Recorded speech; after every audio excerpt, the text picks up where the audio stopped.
Just a little bit on the format today. We're going to try polling, just because we want to make sure that you guys are engaged and that we listen to what you guys want to hear about. What we'll also do is we'll take probably the last 30, 45 minutes, depending on how it goes, where we just open it up. We had a lot of success with that last year, so we want to have an open conversation. Just as much as we do the polling. Okay. All right. You guys have audio back there? Good? All right. Sweet. Okay.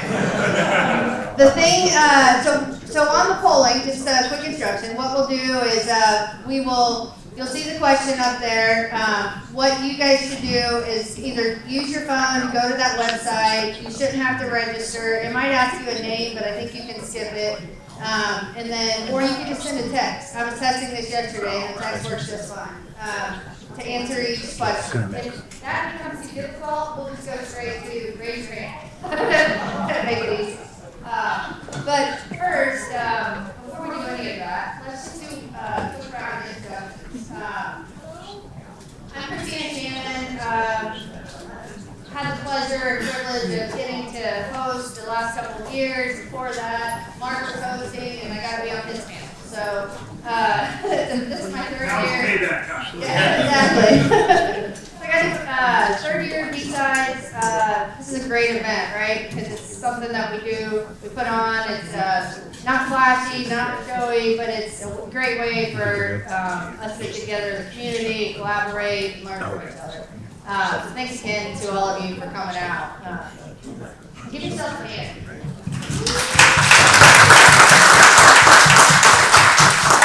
It's not easy to take a day on Saturday, right? Go to a conference, or whether it's fun or not, it's appreciated that you guys spend the time. So my background is I'm a CIO, a company called Kick Consumer Products. It's one of those names you wouldn't know, but if you go to the store and you buy a Comet Cleaner, or if you go and you need antifreeze and you buy Presto, those are some of our products. We're the largest private label bleach manufacturer in North America. Before that, I was a CISO 4 times. I got my career started at Walmart way back in the day, in their security program. I grew up thinking that was how all companies wanted to administer a security program, and learned a lot after I left there. And then I was a CISO for a company called Quick Trip. If you're in Atlanta or North Carolina, you recognize them, the big QT side. Call them all up in the Midwest is what I call them. And then had some time at Kathleen Marketing, and then as a CISO, and then SPS Commerce. And now some people say I've gone to the dark side. But so with that being said, let me introduce the real stars of the panel here. You guys have mics? You guys just want to go and introduce yourselves? I would say introduce yourself, and then name one thing that, one reason why you like this. Yeah, no, that won't be one. Okay. Microphone check, 1, 2, 1, 2. It's hidden. How many CISOs does it take? I can talk loud, but I mean, I don't everybody else to be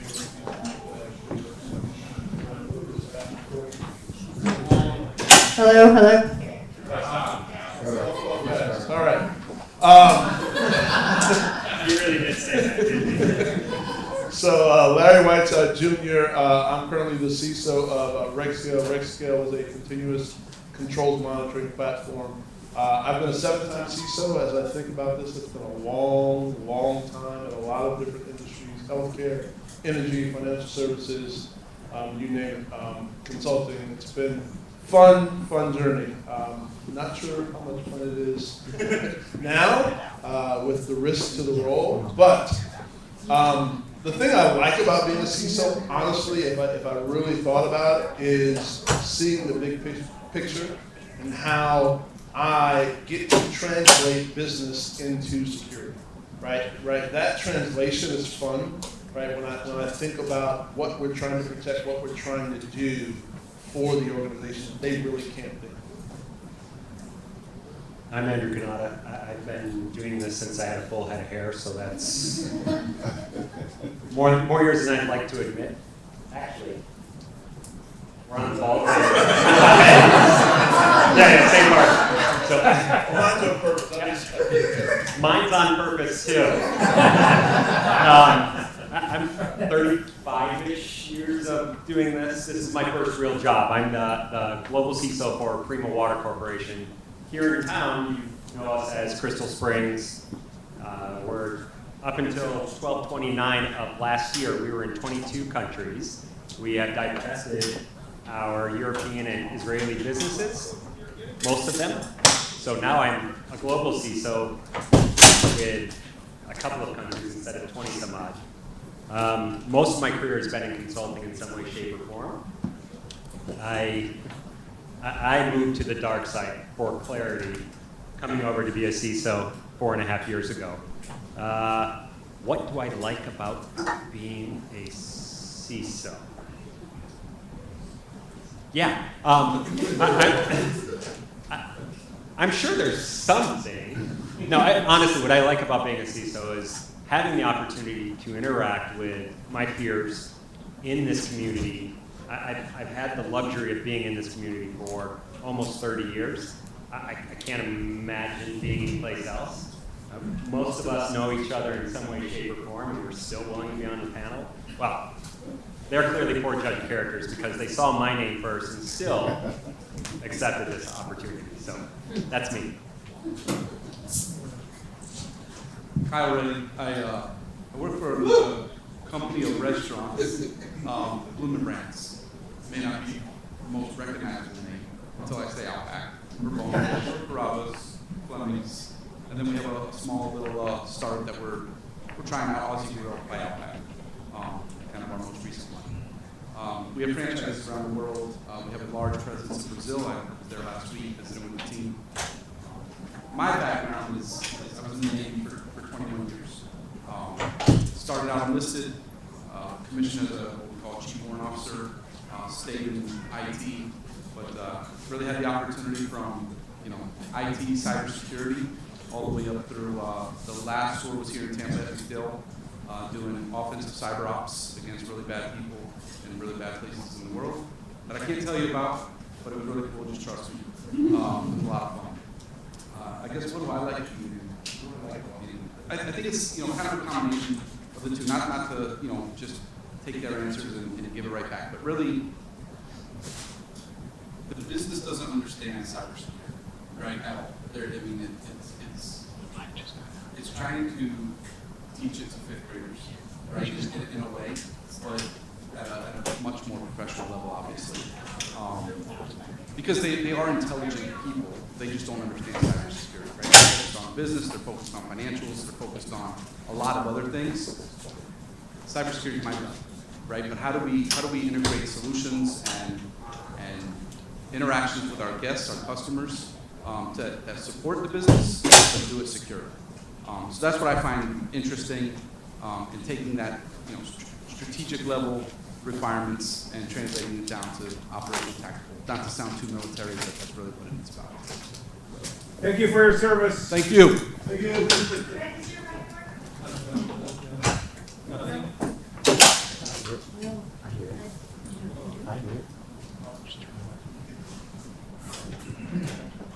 Can you hear me now? Yeah. Okay. I'm Brett Conlon. I'm the CISO at American Century Investments. They're lying to you. They all like the free alcohol that we get. And ever since COVID, it gets shipped to our house now. So we don't even have to interact with them. So that's the number one reason for being the CISO. Our liquor cabinet has done some work, yes. Okay. Right. I have never had so many gifts from my neighbors now, so they like me. I've been a CISO for the past 10 years, a couple of different financial companies. Before that, I was at the FBI on the other side of the cyber game. But I think the coolest part of this job right now is I see it changing a lot with what our role is, but also the the talent that we're bringing in now. I think when I started, there was an expectation that, I can't even meet it today, I never could meet it, but you had a litany of expertise on a piece of paper that they wanted to see. And now I see us expanding what we're going to be looking for, and really not necessarily hung up on the computer science degree necessarily, but if you get someone in here who can critically think and work hard and stays up to date on that stuff, the entire landscape of our peers is changing, the people that we work with is changing, and then how we work with the business is changing. So it's pretty cool, right? I'm Dave Summit. This is my fourth B-side CISO panel, and every one of them I've had such a good time with, and I'm hoping this is going to be another one of those good ones. So a little bit about me. Most of my career was with the DoD, Defense Department, Navy. Did that for 21 years. Went off and outside of that and did some consulting work. Decided I didn't like consulting work, and then entered in healthcare. So for the last 14 years, I've been basically doing healthcare security, which was a huge culture shock going from DoD structured stuff to healthcare. Huge difference. But what do I like about being a CISO? I had the title of CISO now for about 10 years in at least 4 different organizations. I guess the biggest thing I would say that I like about the CISO position is I get to see and do a lot of things in a lot of different areas, right? And now some of my team members have called me older than dirt. And I probably thought I probably knew Moses. And with that being said, even though I've got 40 years of experience in technology, I can tell you as a CISO, having team members on my team, the teams that I've built, there's not a day that goes by that I don't learn something from my team members. Because the biggest thing about it, and that's exactly why I like being a CISO, because I'm not the type of leader that will bring you in and tell you what you need to do. I'm bringing you in because you have some expertise that I need. And when I do that, I'm listening to what you're telling me. And with technology changes that are going on so rapidly, that's the only way I can stay ahead. So that's the biggest thing I enjoy, is that people side of the CISO job. Hi, I'm Kate Mullin, and I actually started in accounting and budgets and then audit, and then I went to IT. And in my journey, by the way, I'm going to apologize up front, I found accounting incredibly boring. I found budget all about make-believe. I liked IT a lot, but I liked audit because you could opine.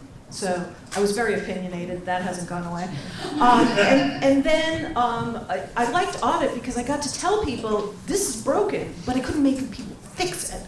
So then I went into IT so I could fix it, but it turned out IT didn't really want to fix it because they only wanted to do the availability stuff. So then I went to security, and I love it. By the way, I have worked, and my pleasure to work with a whole bunch of people that are on this panel. Hi, Andrew. I get to speak internationally. I don't know why people want to listen to me. Mark and I have speak at some of the similar conferences. By the way, he's got a podcast you should listen to. I'm plugging. What happens is the people in the information security community are phenomenal. And the other thing is that I learn so much because IT is changing all the time. You in so many other professions, it's really boring. Cybersecurity is not. But it is translation, and that's what I love. I love the fact that I am translating business to IT, and I am translating IT and security to business. Because what we do is all about the business, and we lose perspective on that. So there is a thing called a TISO, a Technical Information Security Officer, and then there are CISOs. And the people you're talking to right now, we're CISOs. We're looking at the business and what's important about the business. Well, thank you, Kate.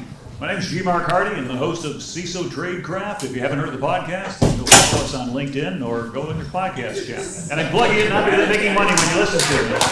Yeah, I'm going to make sure. But Everybody went, oh! the last 100 175 weeks, I have pushed out a weekly podcast episode to provide you with the information, knowledge, and wisdom to be a more effective cybersecurity leader. Okay, so where you are now is probably more important than where you were. I had 30 years of misspent youth in uniform as a naval officer, 10 years as a principal instructor at SANS. Now I'm doing the podcast thing, plus I work as a CISO for a couple companies where you can see where I have the bat phone alongside my regular phone in case something blows up. The thing I love about being a CISO is tied back to what I wrote 20 years ago, G-Mark's corollary to Moore's Law. Half of what you know about security will be obsolete in 18 months. And if you think about it, 18 months ago, I don't think any of us were playing with generative AI the way it is now. 18 months from now, all those Windows 10 boxes you're supporting are deprecated and no longer supported by Microsoft. So you've got to invest yourself into continuous education, continuous learning to be effective in your job. And as a CISO, you get to not only learn a lot, but then you get to go ahead and impart that knowledge to both the business decision makers as well as influence your team to help them with their career growth and career development. And that's what I find satisfying about the job. Thank you. So can I say something real quick? I need to balance this out. So I've heard Navy a couple of times. Air Force is represented in the Air Force. I'm a former Air Force officer. So Army guy. Right. So, we won't talk about that. Real quick. And I'm a U.S. Naval brat. Brat. And I've got a son who played football at the Naval Academy, so I do support that. There you go. Lost again, sorry. Just wanted to say we're saving the best for last. My co-host here that I forgot to introduce as a co-host, and now I'm trying to make it up to him. Anyway, here, Jeff, go ahead and introduce yourself. Thanks. My name is Jim Bowie. I'm the CISO right now at Tampa General Hospital. Director of Cyber Ops at Moffitt after Dave left. And I started in law enforcement. That's where my professional cybersecurity career happened. And went to the private sector and been director of infrastructure, security engineering for a while. So my job today, I think, is to keep these guys in gallons in line. Yeah. See that? The SEC's already coming after you, bro. What about the panelists, right? We've got some really great panelists. Give them a hand.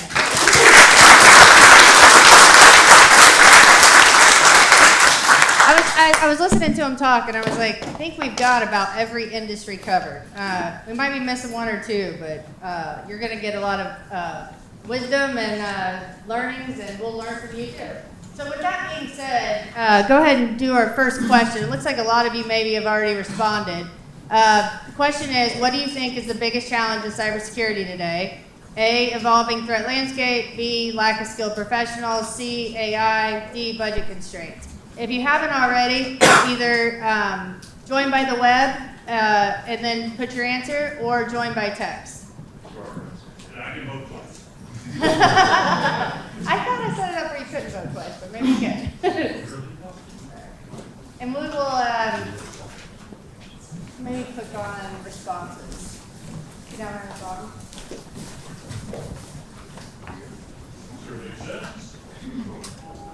All right, so evolving threat landscape. Looks like that is our winner.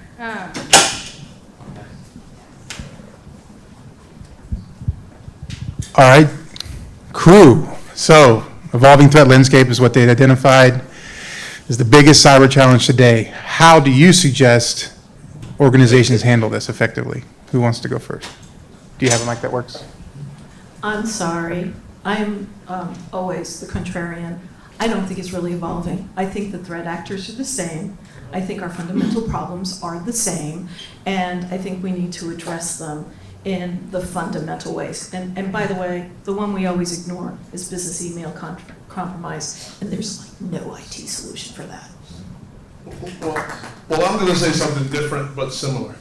We don't I don't think it's business email compromise, but I do think we haven't gotten the basics right. Right, so yes, the threat landscape is evolving, but they're taking advantage of the same things that we've been failing at forever. How many people here know every system that they have inside their organization?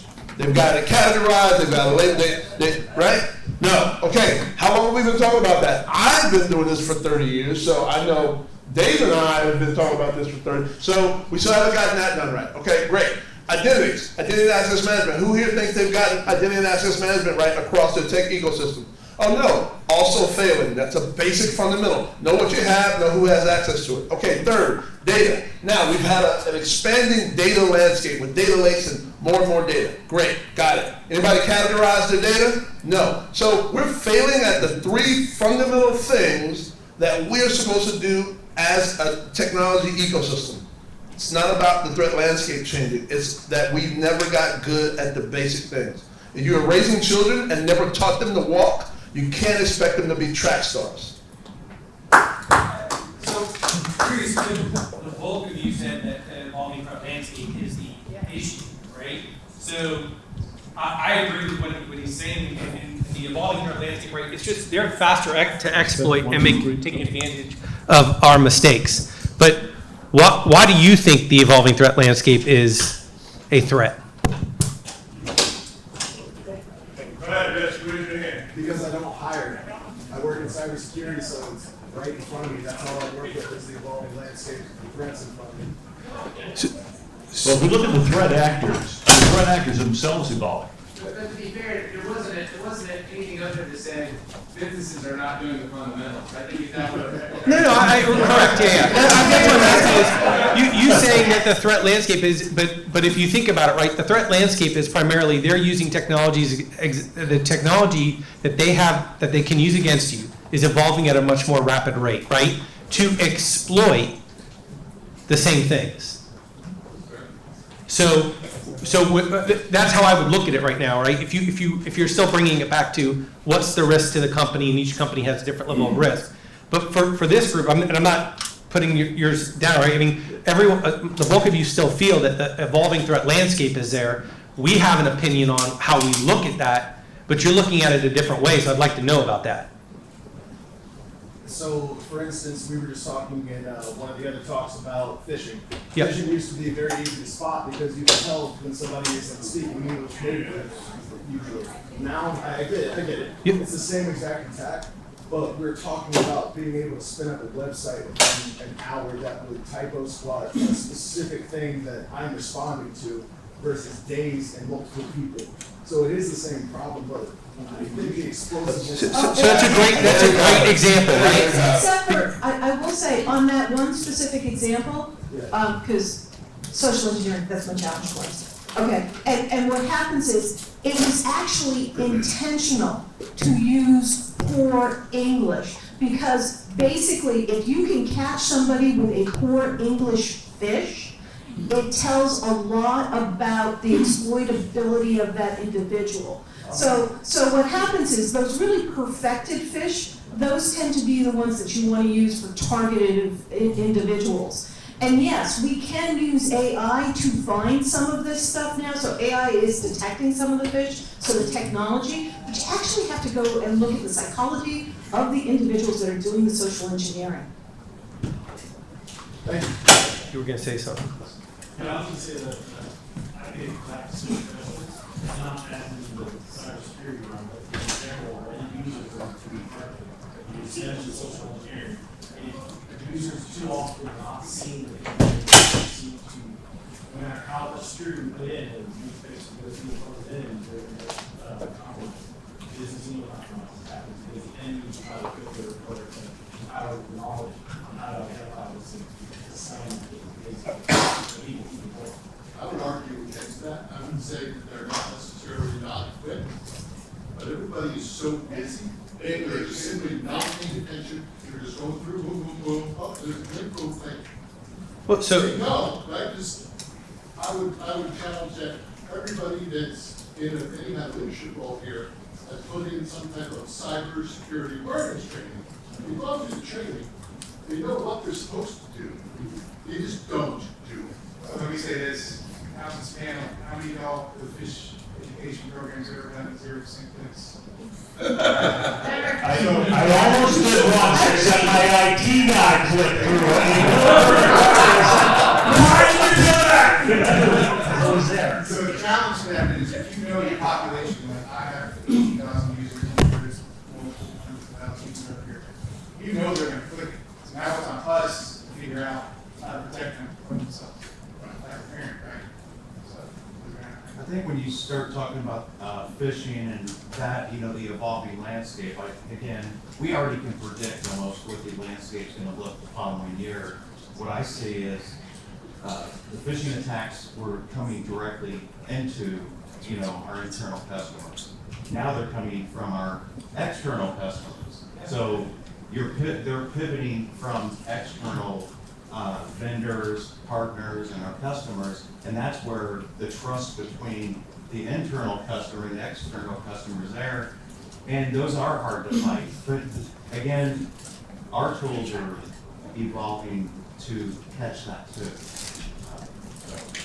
Well, I'm gonna go back to what Larry was saying, because for those of you who know me, the biggest area that I think we've always had a problem in is fundamentals. It's basics.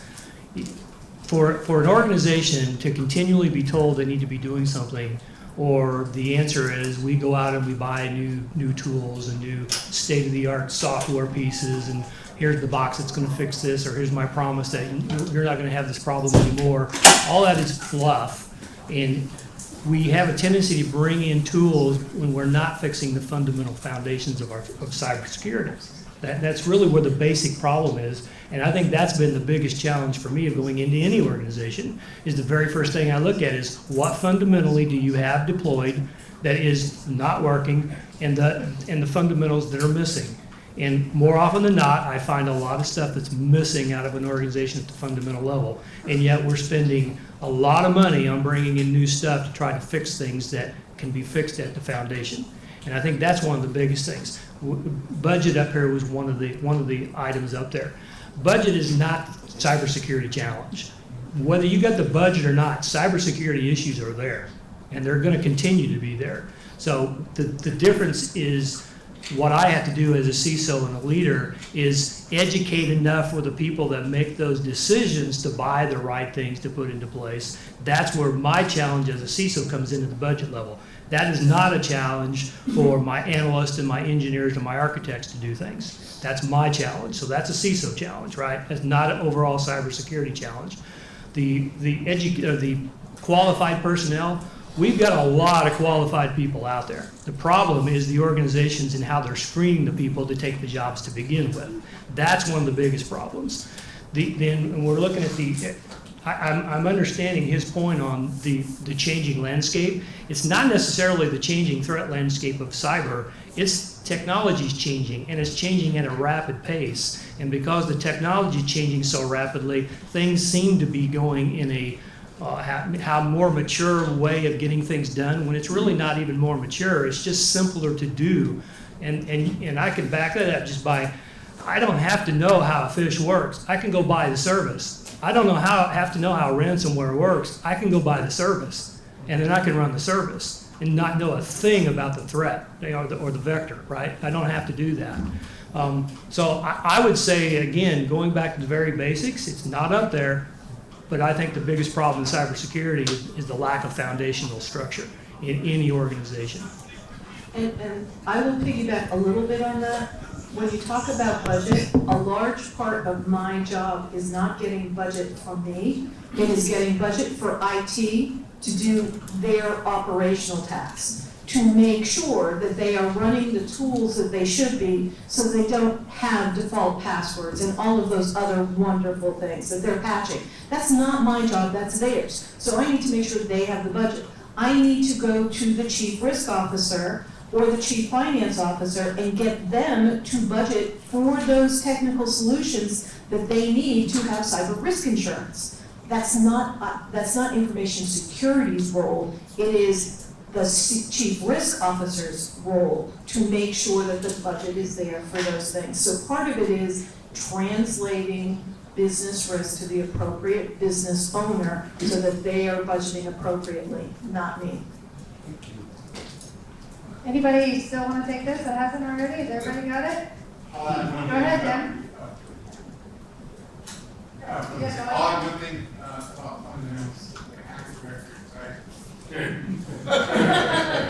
the coolest thing that I ever did to help move my organization rapidly through something.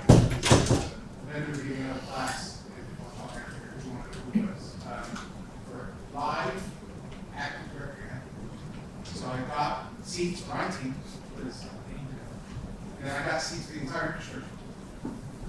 attended that class, and by class on Saturday, by Sunday, we had all of them are turned off.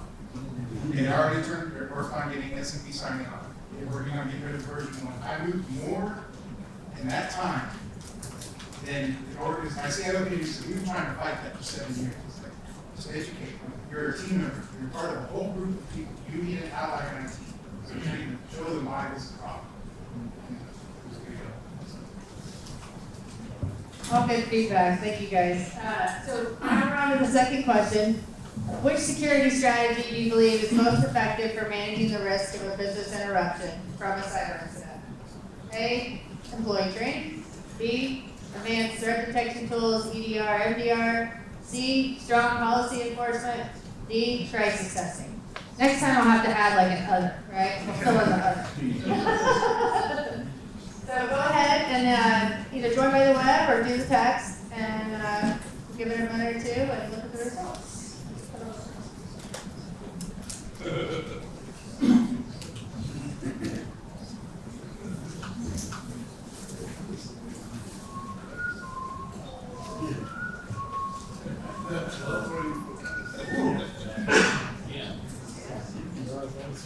All right, crew. So, very clear training, right? Anything y'all think about that part?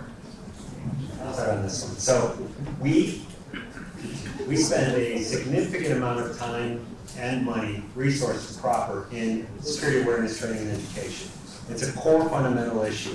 We still deal with business email compromise. We still deal with account takeover. We still deal with all of the things that we just finished talking about. But I think one of the things that we have done in the last year-ish is we've started adding a weekly threat intel brief that our team develops, and we send it out to the organization as a whole, and it's not anything very specific about the organization. Yeah, we talk about the folks that haven't done their training yet, and we call them out and embarrass them a little, or a lot, contingent on who it is. But we just bring ideas to our user base, and we have found time and again, like for us, knowing that that awareness is happening, my story of success on that is when I get phone calls or emails from our team as an entity saying, hey, can I share that last page that talked about why passwords are important with my grandmother who just had a business email compromise taken. And I make it very clear, don't take the middle pages out because there is some very specific corporate info in there. But absolutely, I still think that no matter how much money you spend on training, it's never enough. No matter how much training you do, it's never enough. And that's not just basic security awareness training. That's training for folks in this room, and that's not just technical security training. I think it is very important. And the reason why we've all been able to do this for a hot second is we understand the business side of it as well. So training for me, I think it's something I'm certainly passionate about.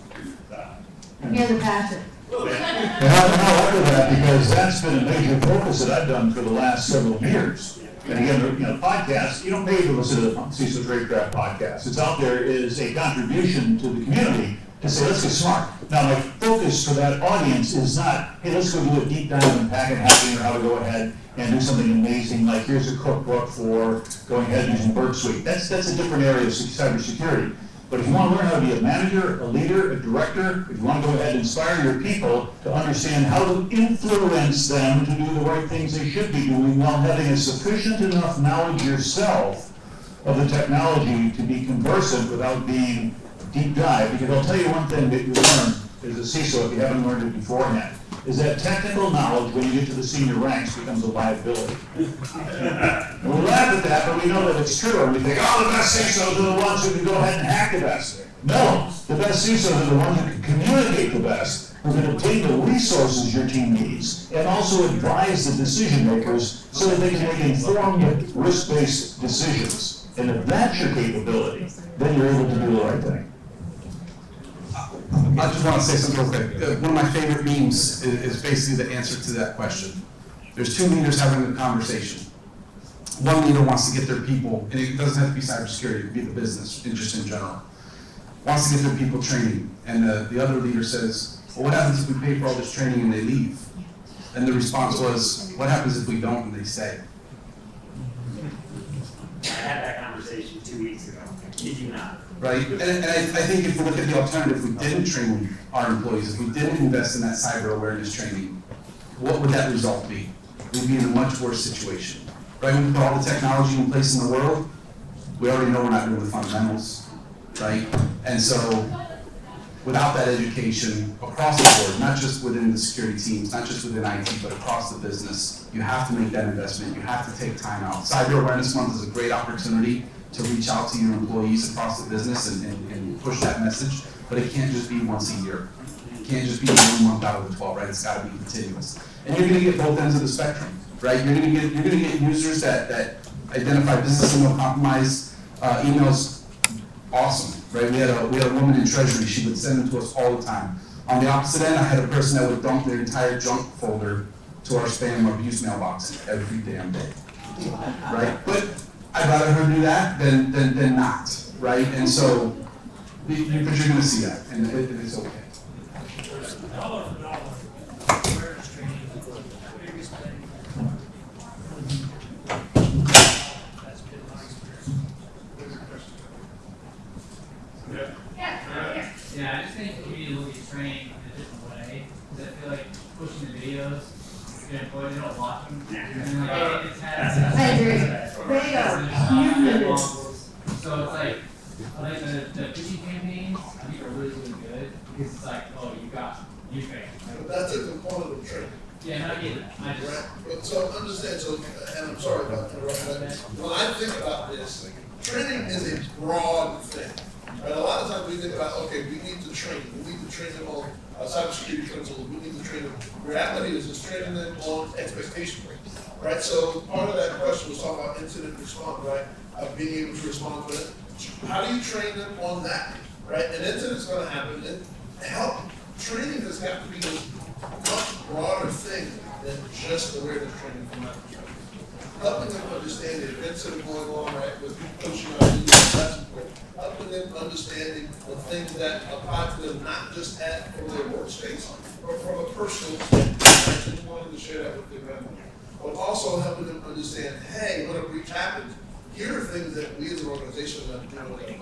Hey, president, CEO, board of directors, everybody across the entire ecosystem, from the mailroom to the boardroom, have got to be trained holistically on everything related to cyber and the response to cyber. Because an event's going to happen.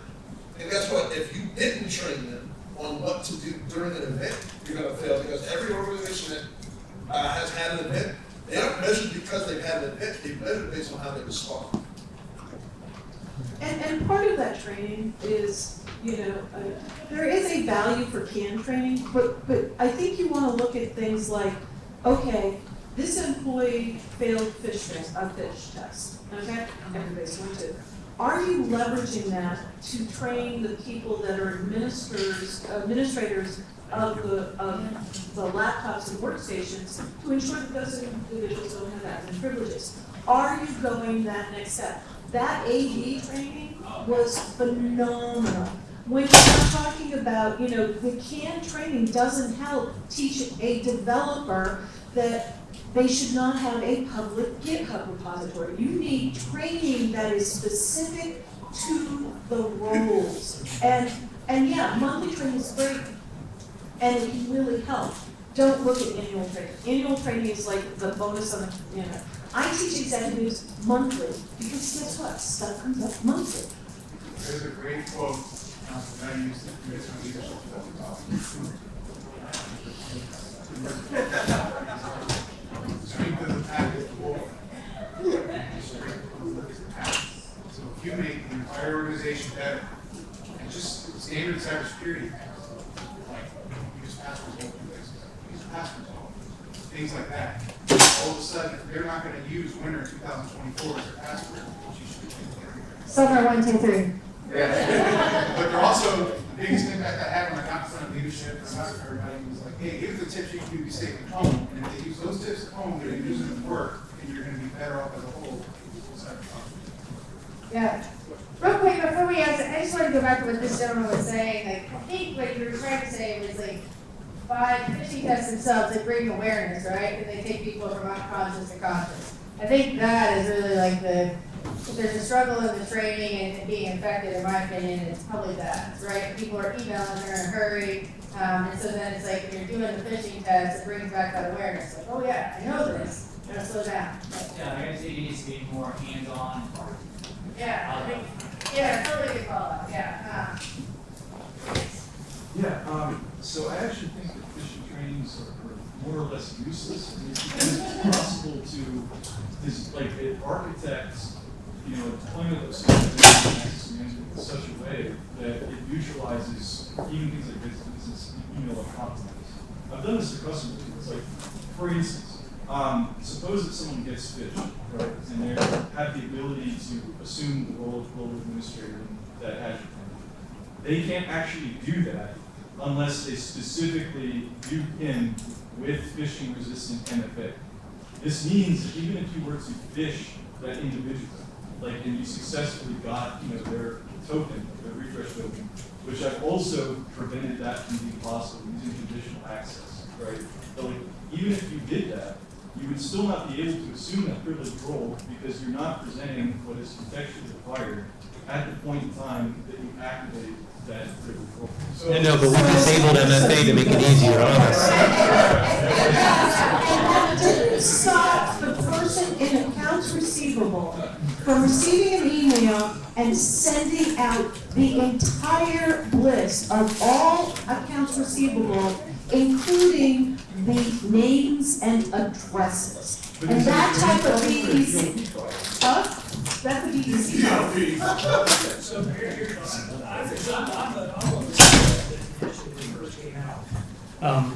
And I'm probably still on that same side of the house. I don't like phishing tests. Don't like them. But they have a place. And where they have a place, I'm sorry? I say you don't tell it, but don't tell it. Yeah, so where they have a place is for me to understand the baseline of my community, my users. Where are you with all of this stuff? How can I set up my program to start training you what the problems are with email? Because I can tell you, I can go into an organization, I can do a baseline phish test, and I may get 60% clicks, right? That tells me something is wrong with my training program. So I start my training program in that. Now, to routinely phish my users, I don't like that from a standpoint is they're tested day after day after day anyway with email. And initially, when the company started coming out for all this phishing, and there's some great ones out there right now, I'm not downing any of the companies. The problem with them first coming out is, this is how they tried to sell me, we can phish your people. And I'm saying, I don't need you to phish my people, they're already being phished. And I have the data that I could grab my own information off of it from all of my own logs to be doing this. Right. So I don't need you to correlate all this and tell me where my problem is. I can do that. And then it kind of morphed into more of a training scenario. And then I started coming a little bit more on board with phishing tests, but I am not one that will allow routinely and just all the time phishing of my organization. I think it's needless, and I think it's just something that causes more of a problem than it does anything. Because at some point, I can tell you, users get to a place where I don't know whether this is a test or I don't know whether this is real. I'm just going to throw all my email to the IT people and let them sort it out. And so that brings up an interesting question. Let me go out to the audience on this one. Who believes that people can click on phishing test emails? I got a great story.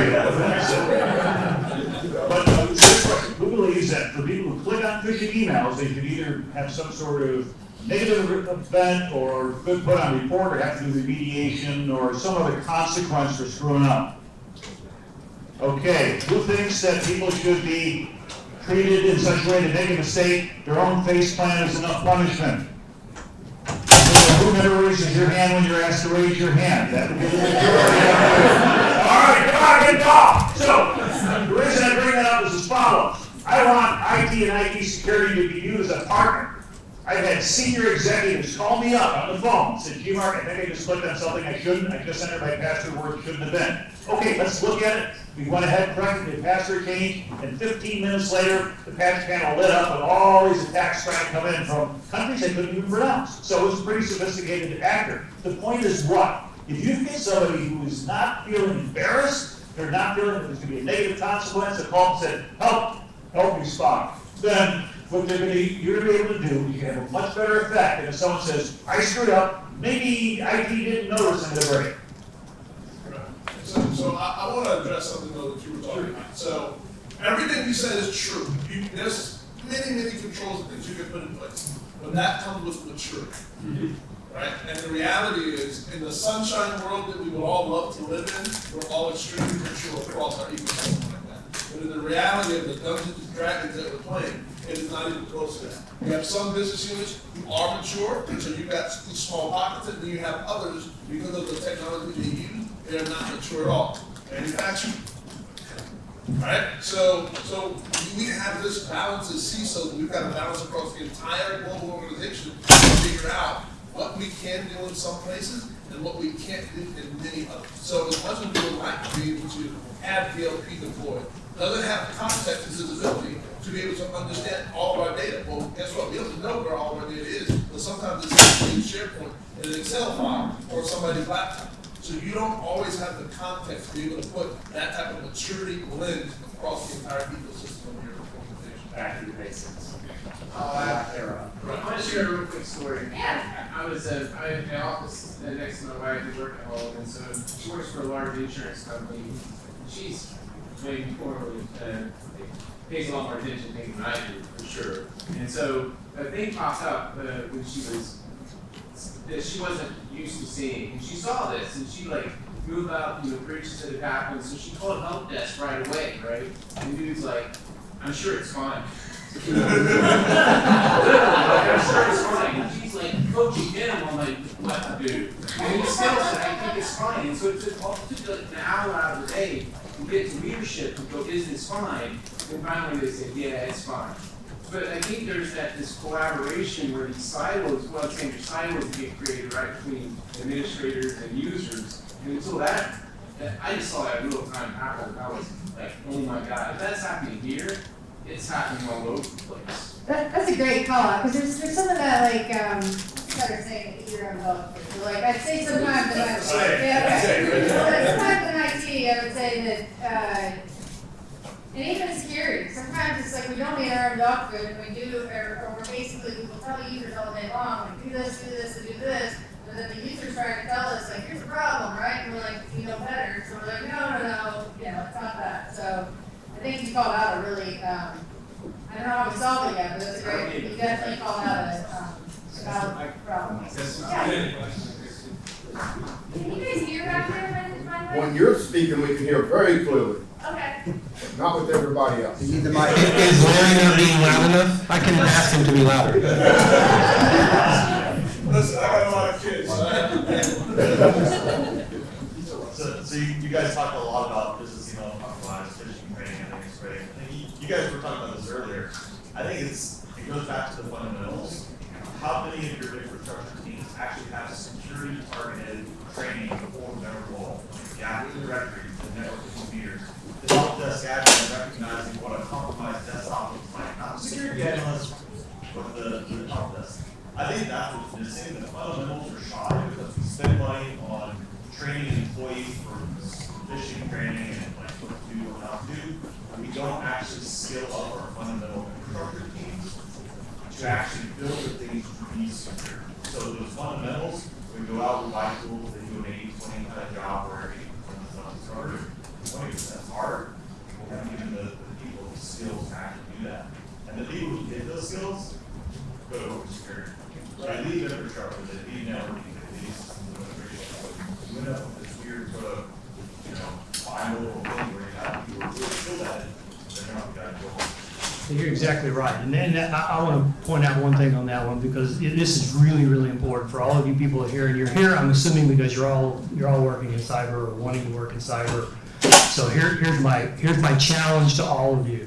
In a perfect world, I've always said that A cyber team should not be necessary in any organization. IT should be trained in cyber completely. Everybody should be part of it. Everybody responsible for that. And if everybody in IT understood what a good security role is, you wouldn't have a need for a cybersecurity team. Okay? I've always believed that. But that's a perfect world. We don't live in a perfect world.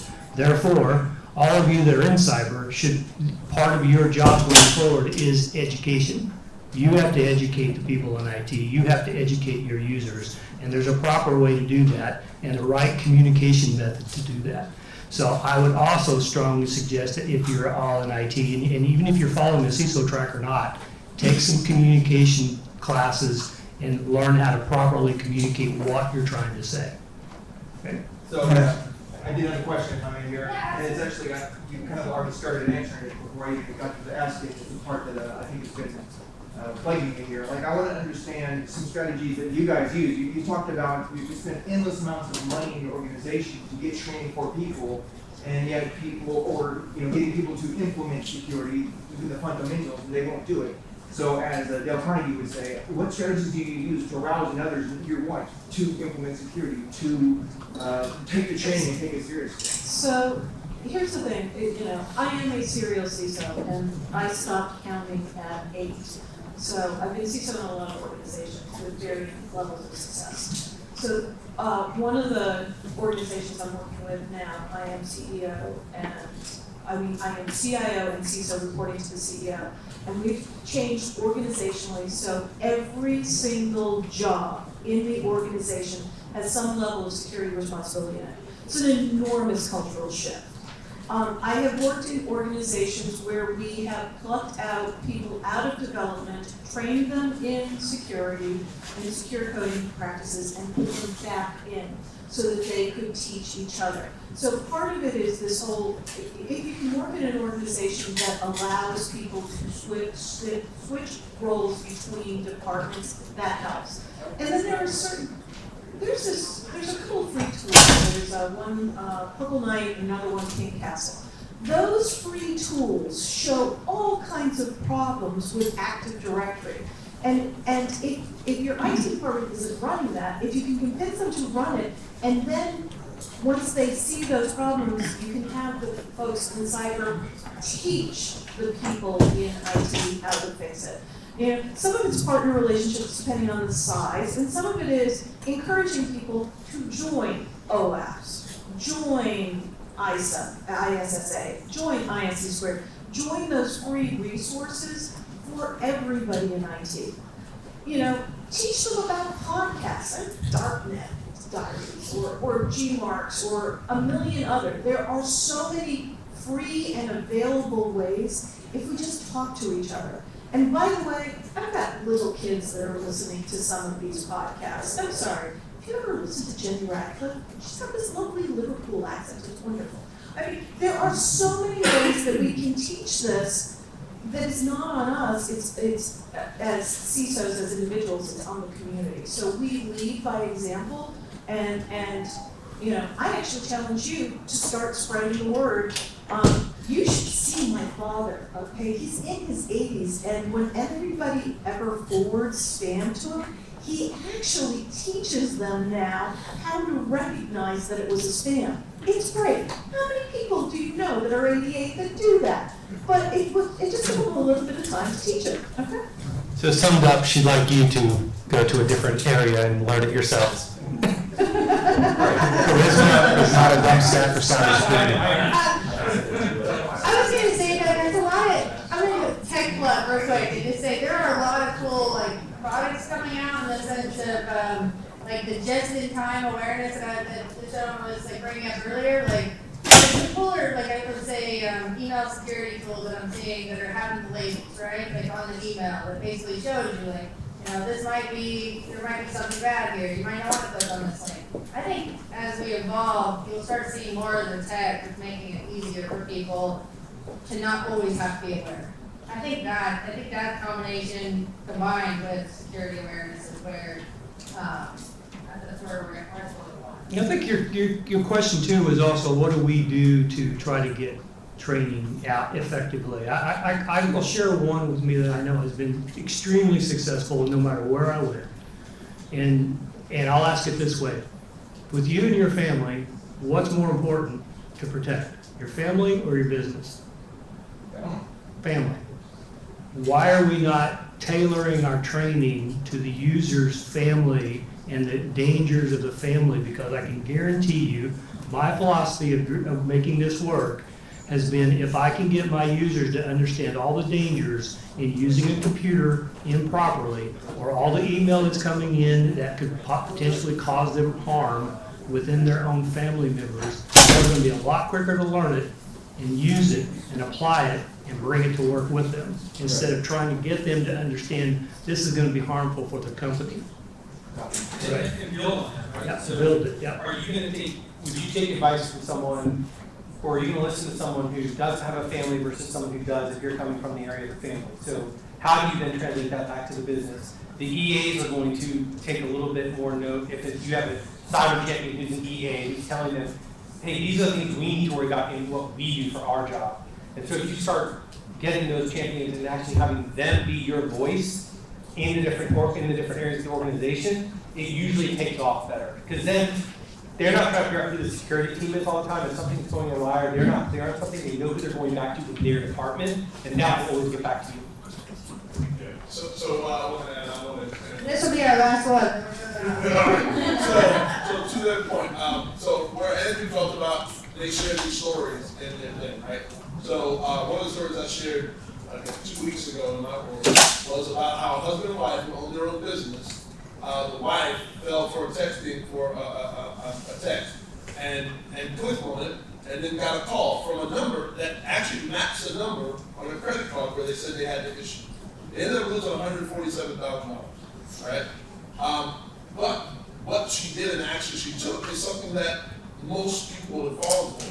But then when you hear the whole story and what happened, when I shared with my organization, so many people were like, oh my God, I didn't know this was possible. They're sending it to their spouses, they're sending it to their parents. So for us, education, again, when I talk about education being broad, it comes in so many ways. We can't expect just phishing, just user awareness. Education is a very, very broad spectrum, and helping everybody understand, applying it to their personal life, understanding this entire ecosystem of what education is. If you think broadly about it, it'll make it stick more. Okay. There's one last thing, I was lying before when I said we're moving on. But one last thing I want to say to the gentleman, because he did ask basically what strategies, right? Yes.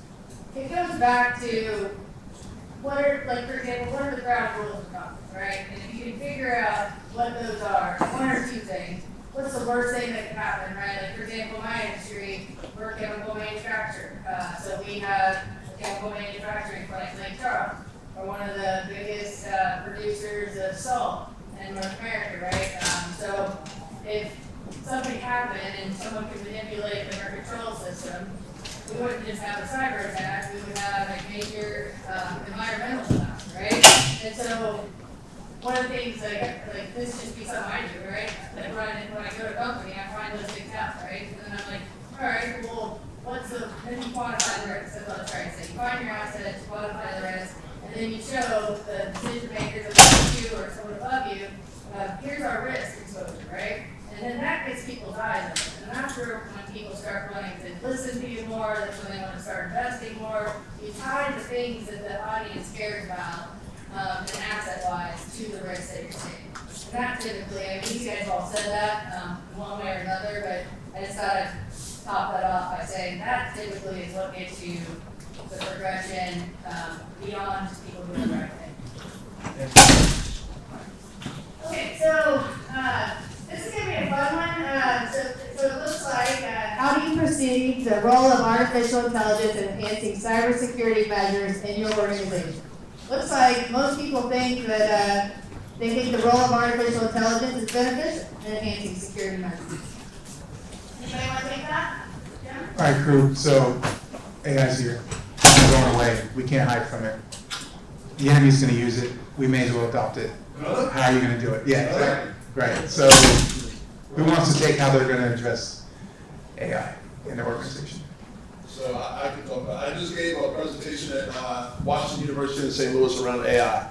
So honestly, we're the tip of the iceberg, right? So if anybody's ever seen iceberg syndrome, where when you see an iceberg, right, there's only this much, a small percentage of it that's above the water, and 95% of it is below the water. That's where we're at with AI.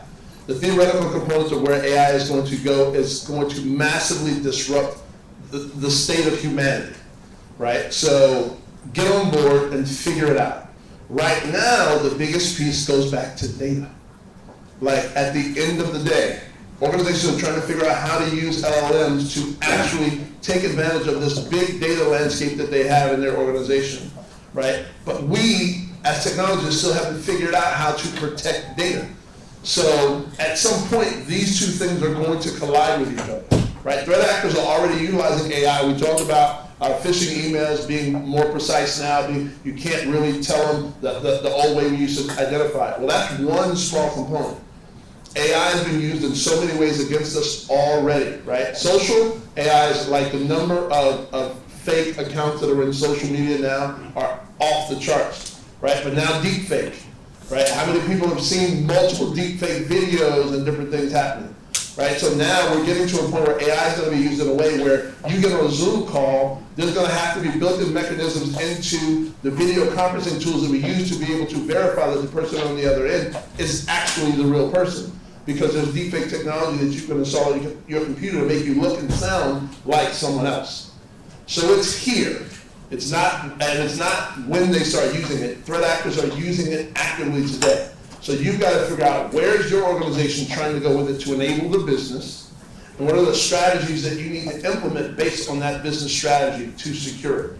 Period, point blank. It's going to be different for everybody, but today, for those companies that are trying to utilize some form of LLM, like you need to figure out what are they doing? Are they going to offshoot this to ChatGPT? Well, that's a problem, depending on the contract that you have with them, and I would still say it's going to be a problem regardless. So you need to understand your business's use case for AI, because if you don't know it, then you're out of the loop, because I guarantee every business here is having the conversation. So, being in a manufacturing organization, shocker, we don't do a lot of tech as an organization, right? We put water in bottles on trucks, trucks on the road, bottles on your front door. Surprisingly, when ChatGPT started making inroads into everywhere, we saw on average 30 to 40 different individuals in our entity going out to the major players daily. We start digging in and trying to figure out what they're doing, and it was everything from, hey, grammar check this to make it sound like I'm less of an idiot than I am. Or take these financials that we haven't released to the publicly traded company, and do the analysis on it and send it back to us. But don't worry, they're deleting it as soon as they're done, Blair. Nothing to fear. So we took an extreme position on it and blocked all of the major players initially. And for the record, don't write the policy using ChatGPT and then send it to your corporate counsel. She doesn't find it anywhere near as funny as I did. But in the last three or 4 months, we've started to change that. We've actually brought in an expert out of NYU who is helping us put in an AI task force. So we're working on 3 or 4 very specific business cases and why they're going to be used, and then we reinforce time and time again. The minute you hit send, it's there in the cloud, so we have good processes in place. I look forward to the next level of our EDR, MDR, all the DRs that are out there, really enabling that process to speed up the time to respond. And they're getting there. So the ones that we use are already implementing it in some way, shape, or form. I still think we're about that far away from the matrix in some way, shape, or form, but you have to have it in your environment. You have to figure out what to do about it. You have to figure out how to use it to reduce, no matter what industry you're in, healthcare, finance, it doesn't make a difference. You never have enough people on your team. I don't care. I can think of one entity in all my years of consulting that had a huge security staff, spread out the right way, doing the right thing. We compromised them in about 2 days, but you need these tools to make your job a little less painful.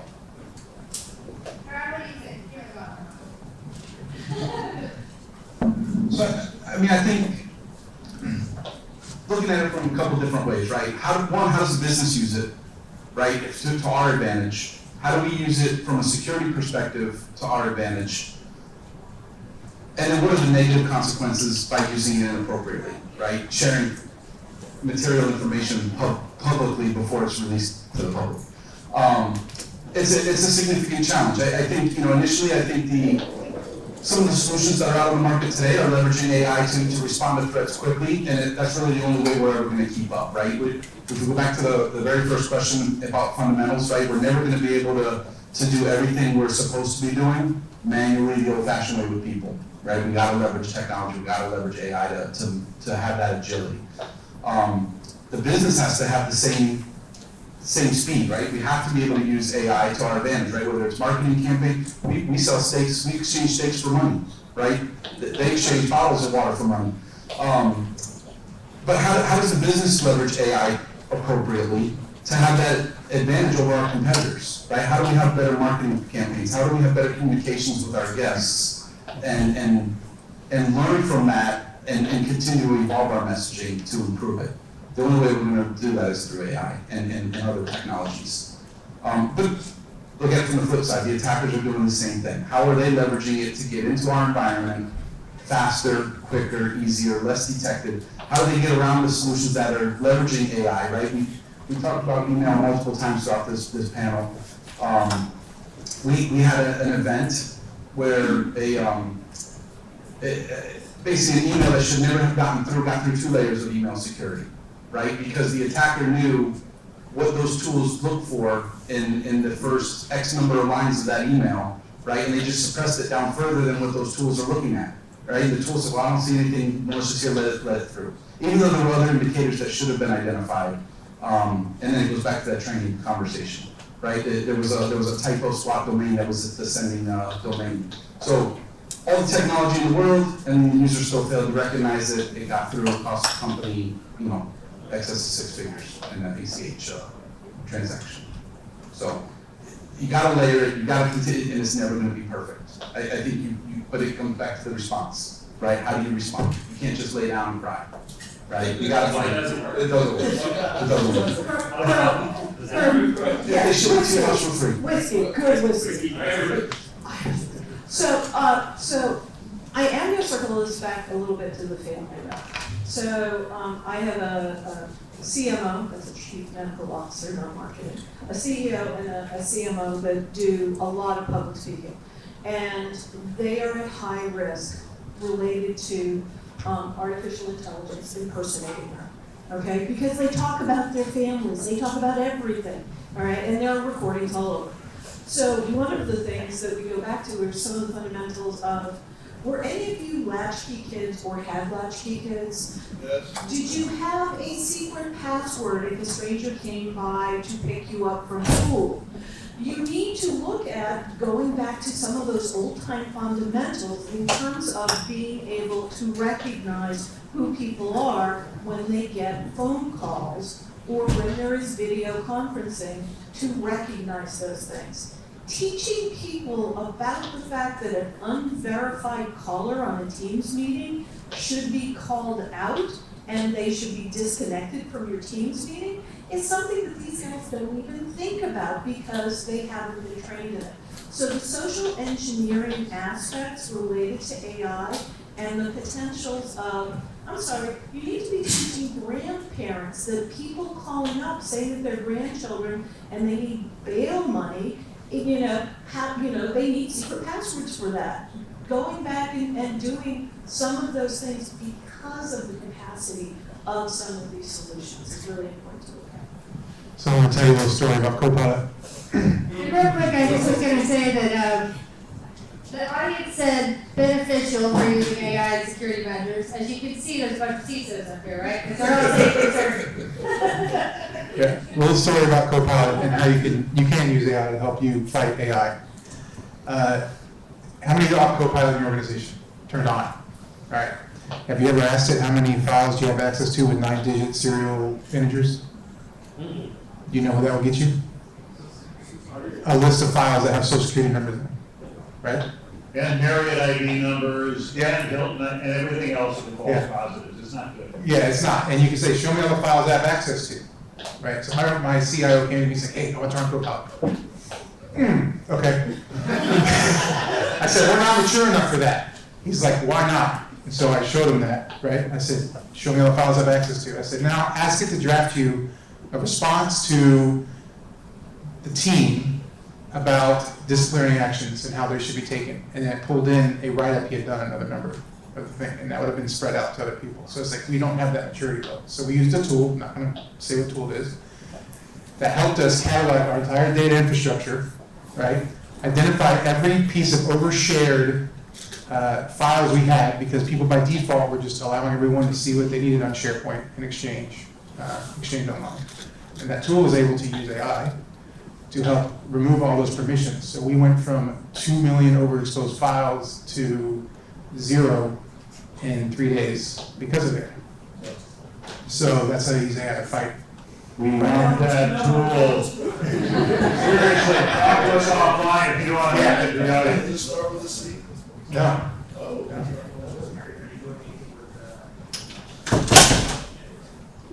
Hey guys, are we doing anything in Microsoft Security Copilot? My team's right over here. I don't think we are. No, that's a no.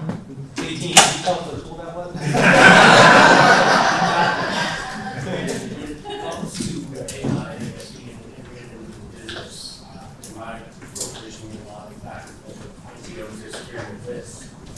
Who owns it? If you had that size of that, is the owner who owns AI? Yeah, like in the company, who's in charge of who owns that up? So in our organization, it's a panel, a group, right? It's our chief compliance officer, myself, our chief marketing officer, our chief technology officer. It's a combination between legal, IT, security, and so we basically make the panel, right? We draft the policy. It's going to the governance committee in another week or two, and then basically any decisions about the company's use of AI is all going to be, initially brought before the panel for consideration. Let me the one thing to think about is also, so I just recorded an episode yesterday with Rafiq Rahman. Anybody know who he is? Yes. Yeah, he's the guy who writes CISO Mind Maps. He just came out with the 2024 version of CISO Mind Map on the 30th of March. And so that episode will drop a week from Monday. And what you're going to hear then is, if you've never heard of it, go to his website, Rafiq Rahman, REHMAN.com, or go Google CISO Mind Map, easier to spell for a lot of people. And what you'll find then is he has almost 180 different elements of responsibility for a CISO. And so you're answering the question, who owns it? Probably a good idea to look at that, because of his initiatives for 2024, AI is the new one. And we have a whole little section on there, and we covered that in depth on the episode, so let me offer that. So, and understand the CISO mind map isn't about what the CISO owns, but what the CISO has to have visibility to and understand. Right, so to your question of who owns it, honestly, this is an important topic. It's governance. It's not about ownership. Most organizations, right, are failing because they don't have proper governance in place. We always go to, oh, somebody has to own it, and then that person who owns it, we're going to tell them what to do. Well, but a lot of times when somebody owns it, then everybody says, oh, well, they own it, they got it, we're not going to deal with it. So, right, the RACI matrix. So this whole aspect of governance is so wildly missed across so many organizations, right? Because we think, okay, well, IT owns it, and then I'm going to tell them what to do and then go away. But IT doesn't realize what you're telling them to do should be part of the governance committee telling them what to do. And it's not just a security thing, it's the governance committee saying, hey, here are the things that we need to do. These are the guardrails that we need you to operate in. AI is going to be hugely important to that and being able to build that out because AI touches so many things. His example is one of the many, many examples. Copilot, so one of the guys who's building Copilot spoke at the AI summit that I did at WashU, and it was absolutely frightening. Like the things that they're starting to build into it is capability, it's absolutely frightening. But it's going to change the dynamic of how we operate. And so if we don't figure out some of our fundamentals, if we don't, anybody done data governance well in their organization? Yeah, right? Stop it, Eric. So we are going to really be forced to look at our own dog food, right, here really, really soon as things continue to progress. So we've got a lot of work to do. And I love all the tech vendors. I think the advancement of technology in the cyberspace has been amazing. But we're going to have to focus on some basic things to what my good friend Dave said, and start working at getting those rights. And I think a lot of it has to do with just building committees to take on this, building the models, getting an understanding of what the rules are, and then starting to move forward. Go ahead, go with the question. So, I like AI for questions I might have, and I have an extra reason, like your question about, finding some files and helping me categorize these. I can see AI being very beneficial in that area. But like on your comment, and I don't want to misstate you, but you said something about like the only way we're going to win cybersecurity we have AI. And I'm going to kind of question that, because as a guy who works in the security operations center, I already get alerts. How is this alert? It's not a data to go through. And if you throw an AI and it's just like, that's bad, I'll be like, tell me more, I don't understand. So in some sense, I feel like it's gonna slow me down, meaning I'm worried about the false positives or even true positives, and I'm like, dude, I don't have enough context, I don't know how to figure out the source of the problem. Right. So, just real quick, just to clarify, right? If I said that, that's not the only way we're gonna win, right? But what I mean is we're never gonna be able to review all those alerts manually to keep up, right? We're gonna have to leverage AI to filter out some of that noise and elevate those true positives up to our visibility, right? If you have a team, if they're doing every alert review manually, they're losing, right? They're gonna drown. Suicide watch. Right, so that's what I mean by that. Right, we have to leverage AI to filter out some of those noise, but really elevate those true positive alerts that we need further investigation without AI. We need the expertise to review those. Right. How can AI get you to that positive? Yeah. That's the rules. Here's the deal with that. Meantime, the detonation on ransomware in 2022, you wanna know what that number was? In 2022. It was like, in 2023, 5 hours with someone taking reasonably on the Now, when they start leveraging what they already have, when they really start leveraging AI, and you've got all those alerts coming in, is your team gonna be able to respond to whack that, right? So if we don't figure out a way to we're gonna lose it. So I'm in agreement with the majority of you as well. I think it's beneficial, but I think it has its place. And I think the hard part is understanding where that place belongs and what it's being used for. How many know that the latest study of today's AI, no matter who's doing AI, by the way, is 19 to 20% inaccurate? Have you heard that figure? That means 1 out of every question you've asked is going to be a wrong answer. That's the hallucination side of the AI world. And I think what we typically have a tendency to do is we love technology. When a new technology comes out, we are quick to embrace it, we are quick to throw it out there, and we don't think is it mature enough to be used for the intent that we're getting ready to use it for. Now, from my standpoint, I love that idea of AI in research. Being from a research institute, I think it's an absolute must and a must go forward. I think we're going to make great strides with it.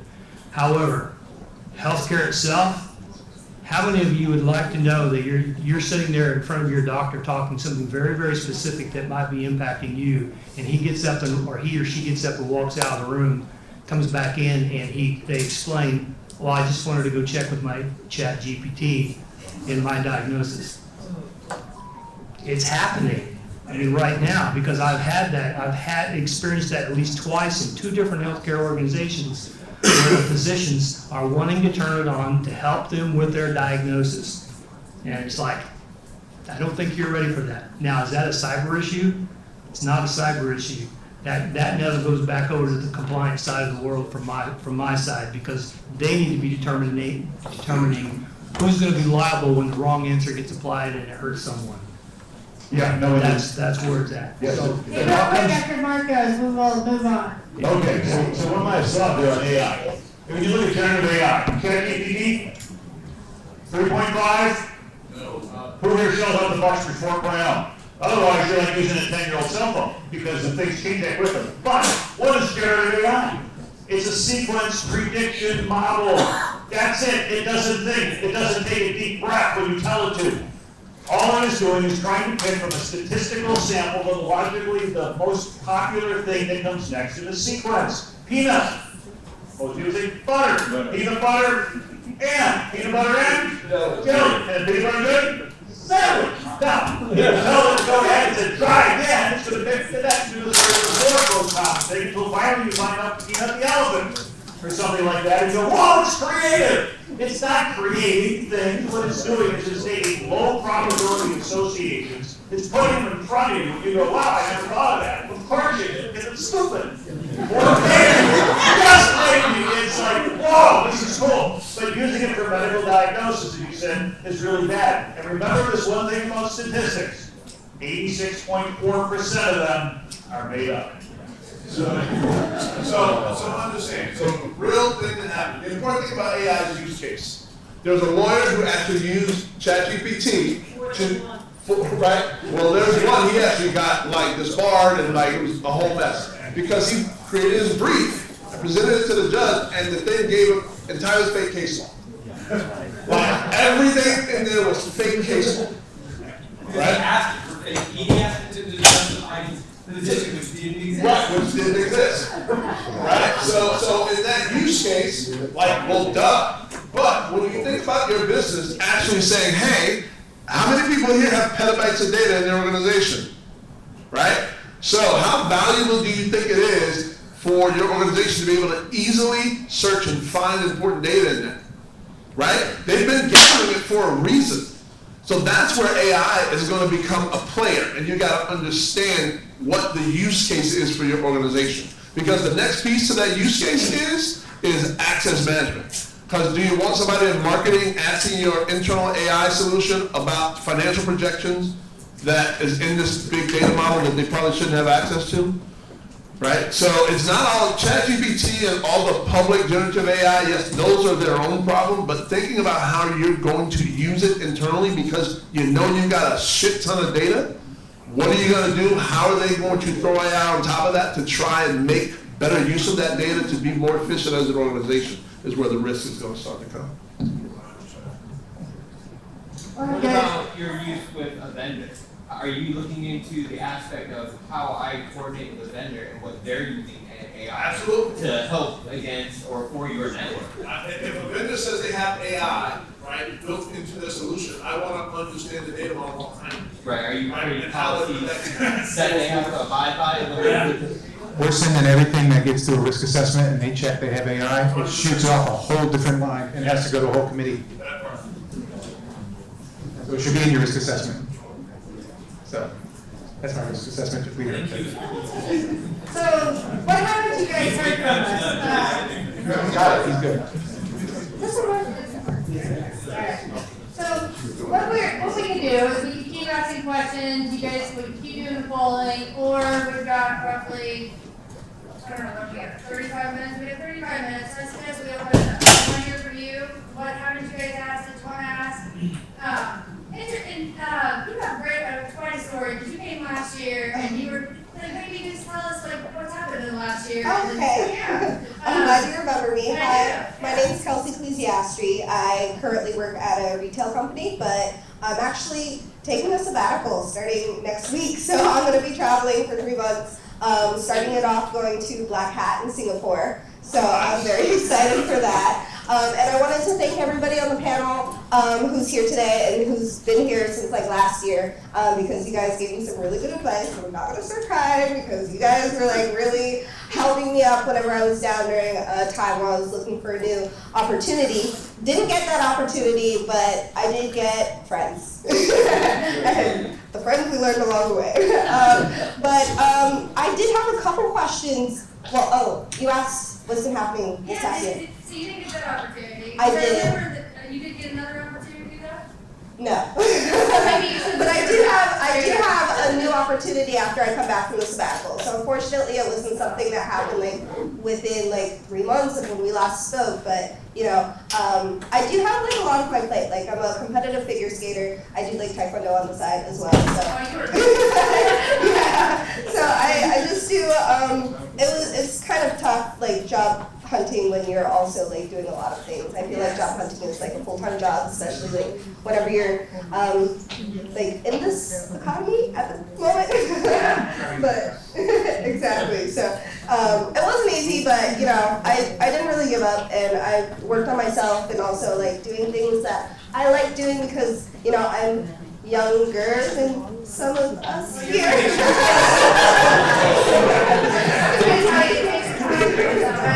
Yeah, so I've been a go-getter for like a long time, and I just realized I'm like, you know what? I like life, and I kind of want to enjoy it, and I don't want to be, even if I work from home, I don't want to be in the office all the time, you know. So I just, you know, do it for the plot, right?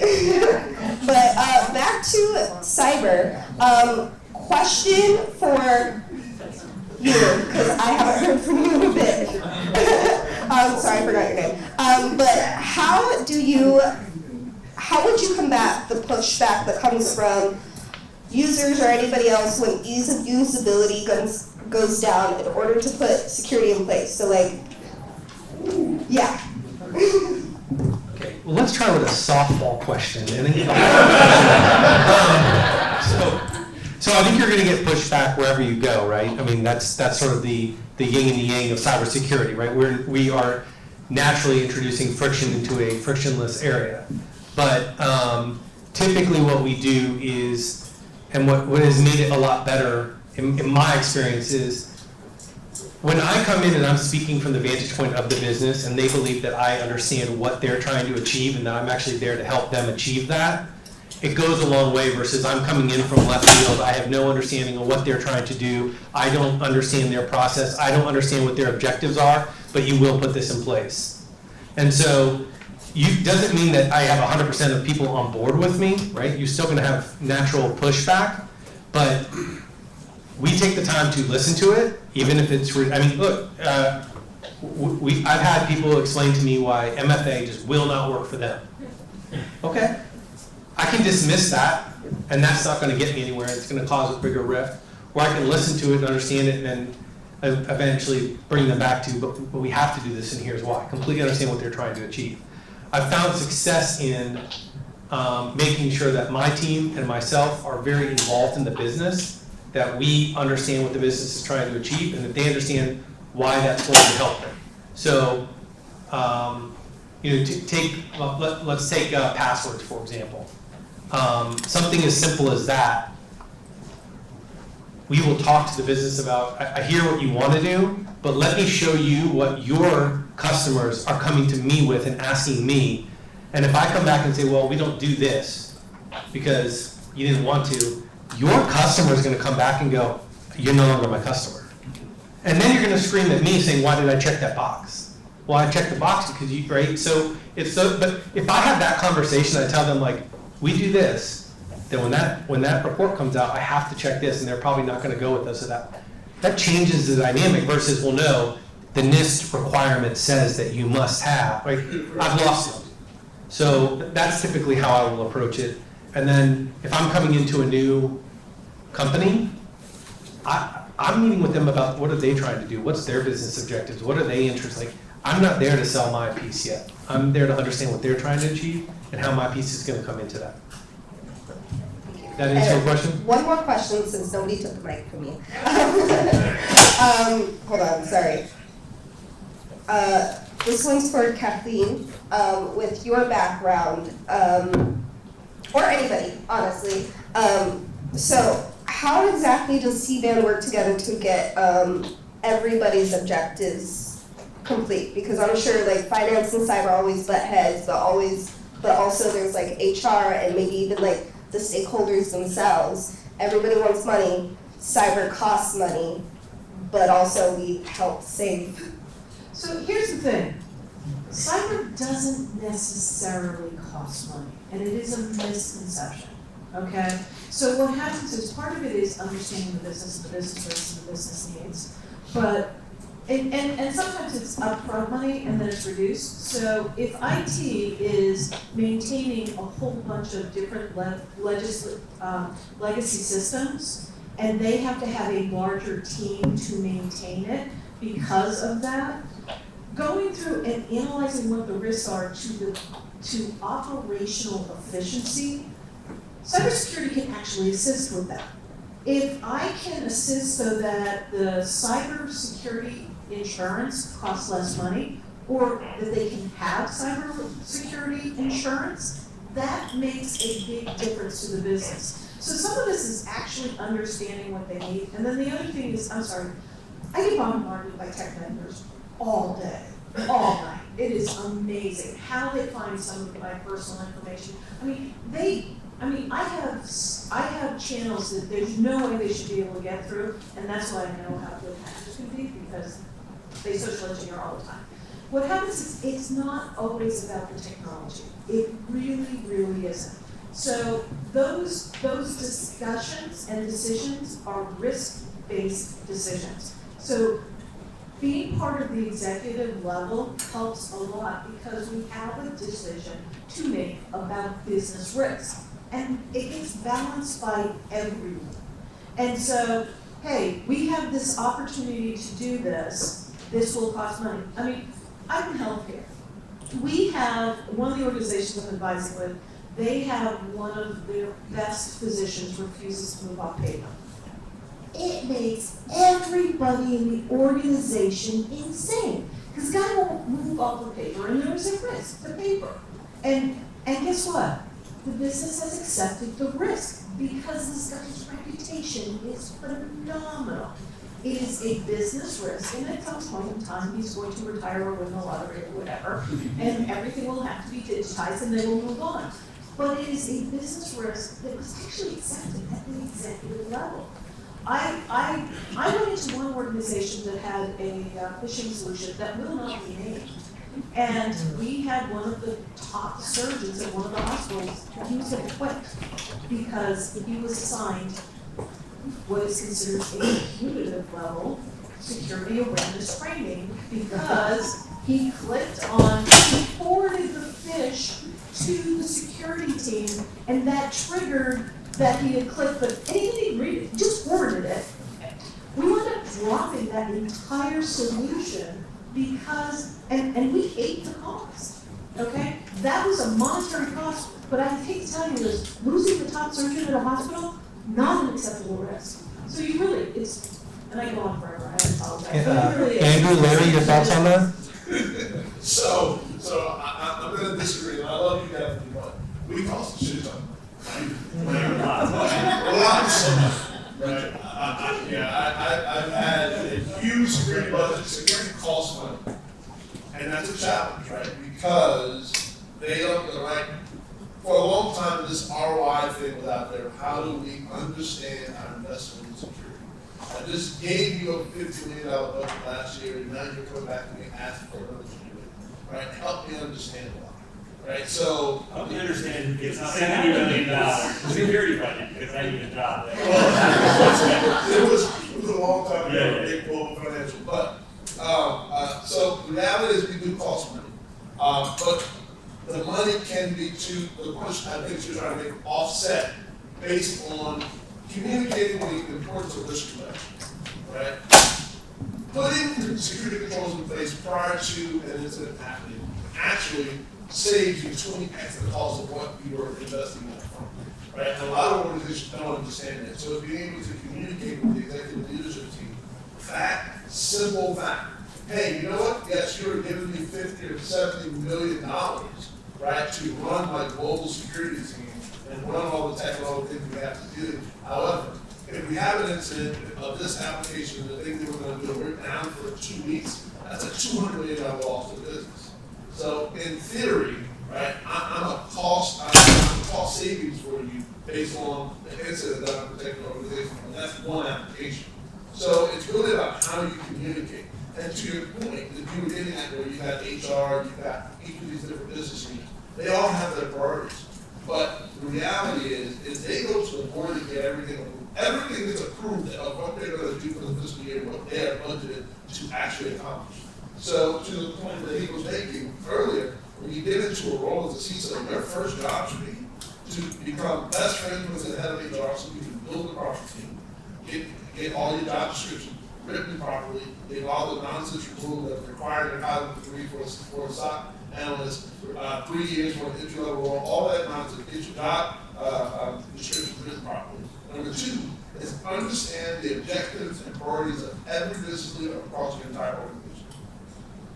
Understand how they're going to get bonus, understand how they're going to get incentivized to achieve their goals, and then help them understand how you are going to help them achieve. Because guess what? That $100,000, $200,000, $300,000 bonus that every business leader is going to get based on achieving their target goals, they want that. Money's the driver.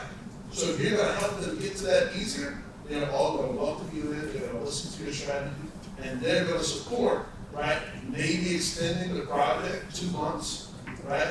And support you in the budget that you need to enable them to be supported. And to go along with that, part of it is looking at getting their bonus structure modified to help make the security goals of the organization, right? So it's one of those, they still get the bonus, it got pushed out 2 months, but it was incentive because executive leadership said we want to reduce that risk.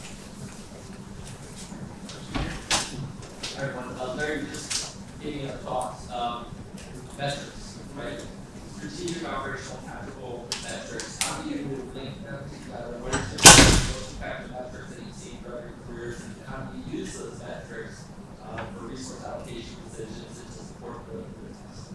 Well, one thing you gotta be careful of is the Microsoft Secure Score. You're on laptop here. That is a sales technique for Microsoft, by the way. You cannot get above a certain level unless you go from 3 to 5. Oh, then you go ahead and have to get better too. Then you have to go ahead and get.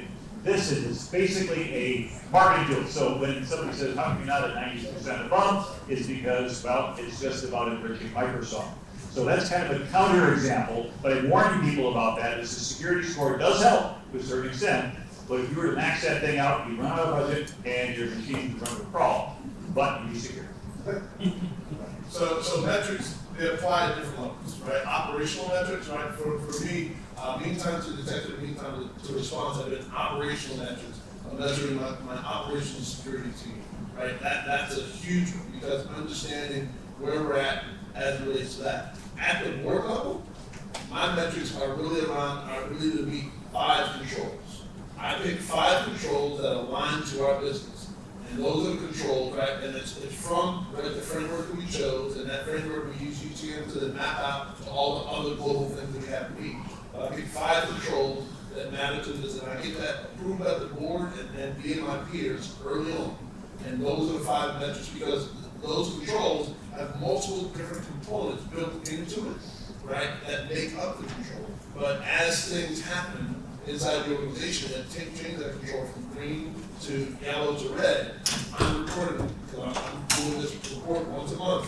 Hey, here's where we are with these controls. So for me, my overall goal for the year is achieving these certain values and maturity across this control framework. That's what I've used as been received. Well, I do something similar. It took me 10 years to figure it out, so thanks for telling me about that. That's where we're at now. Like that has been the most, that has resonated the most with the board. They can follow it, they understand what we're looking at to understand what the risk level is like. So we do the same thing. We pick, I think we have about 5 or 6 controls, and that's our focus, and that's what we talk about. But below that, different teams have different areas, and that's different. But at the board level, that's what they focus on, and that's all they care about. Is that rotating? Some of the goals for that is here, or is it longer term? Control could come in and out, but we try to keep it as what you don't want, or at least what I don't want, is the next month or the next year, like all new controls. Like, am I just changing everything to meet my narrative of give me more money type thing? No. So I don't really see those controls changing all too much. Unless the business is going off in a vastly different direction from a business perspective, right? So with AI, right, if you've got a huge initiative around AI that's going to do something completely different than anything you've ever done, you may have a new control that you want to report on based on that. But outside of that, you typically use the same controls here on here. What's odd, if you recall, I'm sitting here thinking, I woke up, believe it or not, we need 70 years, and I read about 7 years. Right? We wake up next morning, I can't remember this stuff right now. I can't remember what I was doing, but I was doing the same thing. But in any case, I'm getting ready to work on a proposal, which security teams are going to like this. I've always said one of the biggest, in any business that I've been in, any company that I've been in, my number one department that has caused me the most problems has been the IT department. It is. Stinking IT department. Yeah. So I'm sitting here thinking, if you're struggling trying to get the IT department to come on board with security, I woke up the other morning thinking, you know what, this might work. And so I started writing it all down. And my next proposal that we're getting ready to work on, we're going over annual performance stuff, how to properly do performance. And my thought was, wow, I've got a bunch of server admins that if I tied a certain percentage of their annual bonus to how well their server is in the area of having patched, why would we not, would I at the end of the year have my problems of non-patching in my server environment? I'm like, this might work. So I'm actually working on that metric right now. Take a good look at Dave now, because he won't look like that when the server my hair can't get any grayer, I'm telling you. Yeah, so back on some of the other questions you had, one of my personal metrics that I've had has to deal with teams, because one of the things that I love doing is building teams. I love going into an organization, I love building teams. And one of the personal metrics that I've had is that I look back at all the teams that I've built over the years, and I keep track of how many people came in and started working for me and left. Because when people leave organizations, it's really not because they're going after more money. I mean, some people will do that, but overwhelming majority, they leave the organization because they're not happy with who they're working with, and they're not happy with how they're being treated, right? So I always look at how many of my team members have actually left me in the past. And I use that one as a personal metric, because if I go into a place and I've got my team members that are not happy with me, and they're now telling me, I think I'm going to move on or something like that, my first question is, why are you moving on? Because I want to know whether it's something I've done to them or whether it's something else. I can honestly say I've only lost one team member in my 30 years of building a team. And it wasn't because he didn't like the way I was doing things, it was because he had a family problem. Now, I've got some former team members in the room, and I will say I've left them before, but it's not because of the team. It's other things that have happened. And that's kind of the reason, but I use that one a lot, because that's a way for me to self-reflect and how I'm trying to manage teams and the leadership style that I'm trying to put forth. I'm going to add on to what Dave did. Said being served at the CIA, put in all the directors' budget. We're not patched. The directors will get their place. We can tell you about patching. Awesome. They don't want to serve. So my metrics are a little bit different, and they are actually tied directly to business goals. So, and the thing is that the reporting I do is really department by department. So there's the board reporting, and I do not give them things that boards are responsible for monitoring that we're doing our jobs. They're not responsible for doing our jobs. So I do not provide them details that would create the reliability. So I don't give them a whole bunch of junk. And I look at and talk to the CEO about what it is the board wants and how they want it, as opposed to giving them things that I think they should have. Although I will talk to them and teach them about things that I think they should have on order and stuff. But each department gets different reporting. So what IT gets is much more detailed, and what the IT department gets and what people within those individual departments get are completely different things, because it's what do they need to do to be more effective. And the other thing, talking about job descriptions, et cetera, if it's not in your job description to do that patching, you're not going to do that patching. It's just not, it's just information security throwing stuff at you. So getting those job descriptions changed is enormous. Oh yeah, so we got a couple more questions. So one thing I was just gonna say, and it's not all the way there yet, but I am finding some success when it comes to metrics and working with my CFO on risk quantification and putting it more in financial terms from a business impact standpoint.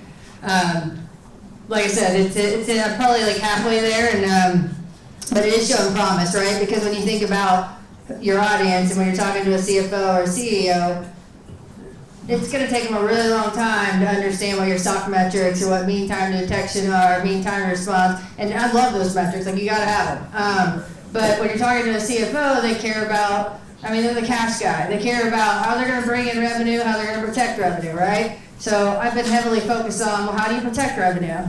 And we got a partner in, we're looking at, and we got some tech in, and it's showing a lot of promise, and it is going to start, it's moving the conversation further than I've seen it go in a long time with that audience. So, switching gears, who had a question? Yeah, so, what is your guys' opinion on sharing with law enforcement? Do you find it helpful, useful, not useful? Absolutely useful. Yeah. In fact, I really believe that if you are in a leadership, a security leadership position, and you do not have those contacts already, shame on you. If you have to be able to speed dial the FBI, DHS, contingent upon what industry you're in, if you're in healthcare, God help you, I think. Well, it's brave or crazy, one of the two. But absolutely. The Bureau's done a lot better. Yes. Over Especially the last 5 years. Yeah, I was gonna say, last 5 years or so, they've done a lot better. Now, give you a short, to me, the FBI Baltimore field office put out, yes, maybe yesterday or the day before, like, don't plug into, don't plug your charger into airport terminal, whatever.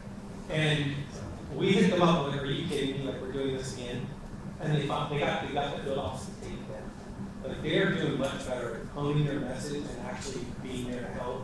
They recognized, like 10 years ago, if you weren't a certain size company, they probably didn't get back to you. But they're doing a much better job now. So you absolutely have to. I still think finding it's hard, right? I mean, they've not left you alone on the ICC side. So And I agree. I'm with you. I have the numbers of the local FBI agents in the field office for things. But I'll also say this: if you're in that position and you get that information and you need to, make sure you talk to your legal counsel first. Nothing outside the counsel's involved. Yeah, it's just like the information, usually when we do concrete law, the information comes sealed and differently. They don't get their time, they don't look at it. So I'll just add. I hate that, but can there be like, get it queued up before, you should have a process. Yeah. That was part of the IR process. Like if you're calling, right, that means there's something happened that's gotten you to a point, right? That part of your incident response process should be when do you contact them for whatever reason, and you should have this whole process already. And what information can you share and how? Yeah. Right? And so more than just having the contacts in your phone before the event.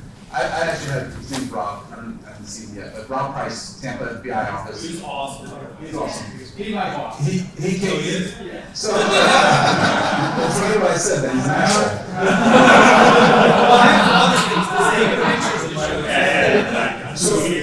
So I brought Rob into our office last October for our Cyber Awareness Month, and he talked to the business just in general terms about cybersecurity, right? And it was phenomenally received, right? And so he better understands our business. Our people understand what his role is with the FBI, what the FBI's role is really for us. So it's more than just a contact and a phone number or an email to reach out to, right? You have to build that relationship. Similar relationship with Secret Service. I brought him in, Rick Dean, and he spoke with our IT leadership, right? Just different topics, different groups, and it's amazing what value they bring to the table, but you have to know what you can share when confer with legal, of I course. just, for me, like, pain point hits sometimes, like, when lawyers get involved, the information gets stale, or by the time I'm looking at it, I need to. Well, you're not a- Yeah. So there's something. So you're coming from a different angle, right? Yeah, you're trying to see something, I just want to know your opinion. but I will say, and props keep that right here, it's a much better job, it's a much better relationship. But you have to remember, what you're going after and what we're trying to protect are not always aligned. Yeah, but I think there may be a happy medium, where like, all we need is IP, like, all we really, I don't know. This is going to resolve very shortly, because did you see the CISO rules last week? Okay, so for those of y'all that haven't seen it yet, if you're critical infrastructure, I think it's almost everybody, you have to report within 24 hours the TTPs, IOCs, the malware samples. Like once it goes into effect, there's a public common sense. So that for you, thought this was going to hit. Now it's going to make our lives miserable. Now I'm doing an IR. I've got to take one of these guys and make sure he documents all this stuff while I'm trying to fix servers and make sure that CISO knows everything they need to know. It doesn't help me, it doesn't help them, because they're going to say, hey, you're going to cat.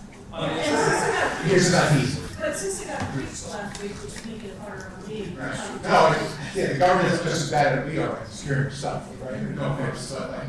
Well, yeah. So this is all this conversation next year, when you guys this panel, how's the CISO thing going? The majority over the org, right? Yeah, we have a pretty streamlined process on what we can send, when we can send it out. So, like, if something happened in my area, it wouldn't be that sale coming to you, because we already have that lined up. We know who's allowed to contact, we know what we're allowed to send, and we know what we're not allowed to send. Right? So, a lot of that stuff's already is. Again, the maturity of the organization changed, but a lot of that already came out. That's not something we're waiting on. Yeah.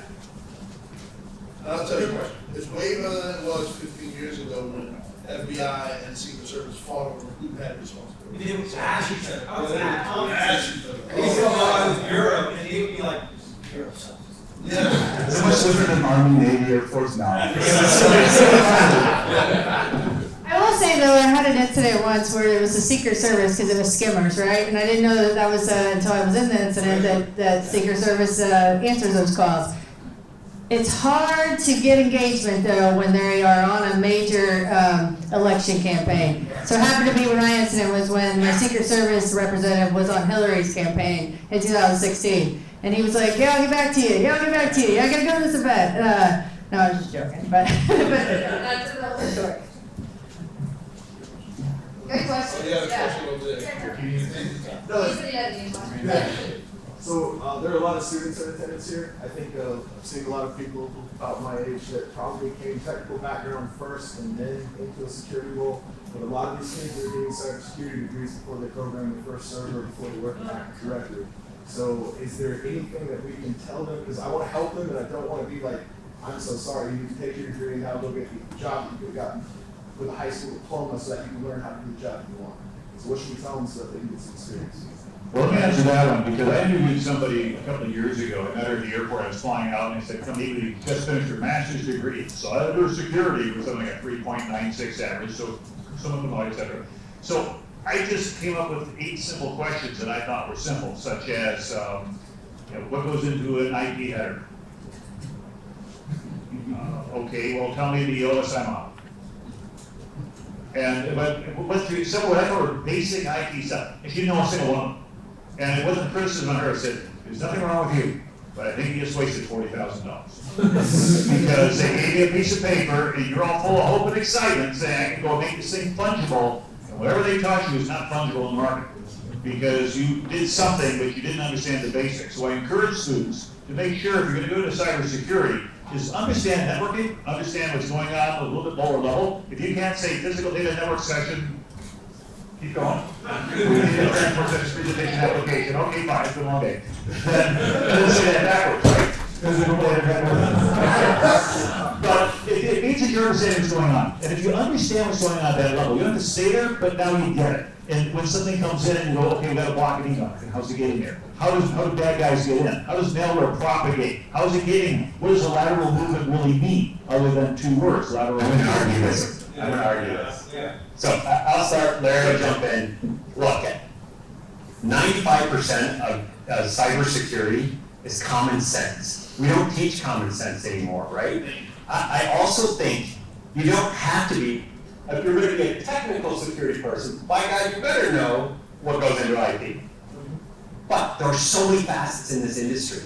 Like, you could be a lawyer, the aforementioned love for attorneys. Look, I love my legal staff. You could be a data privacy attorney.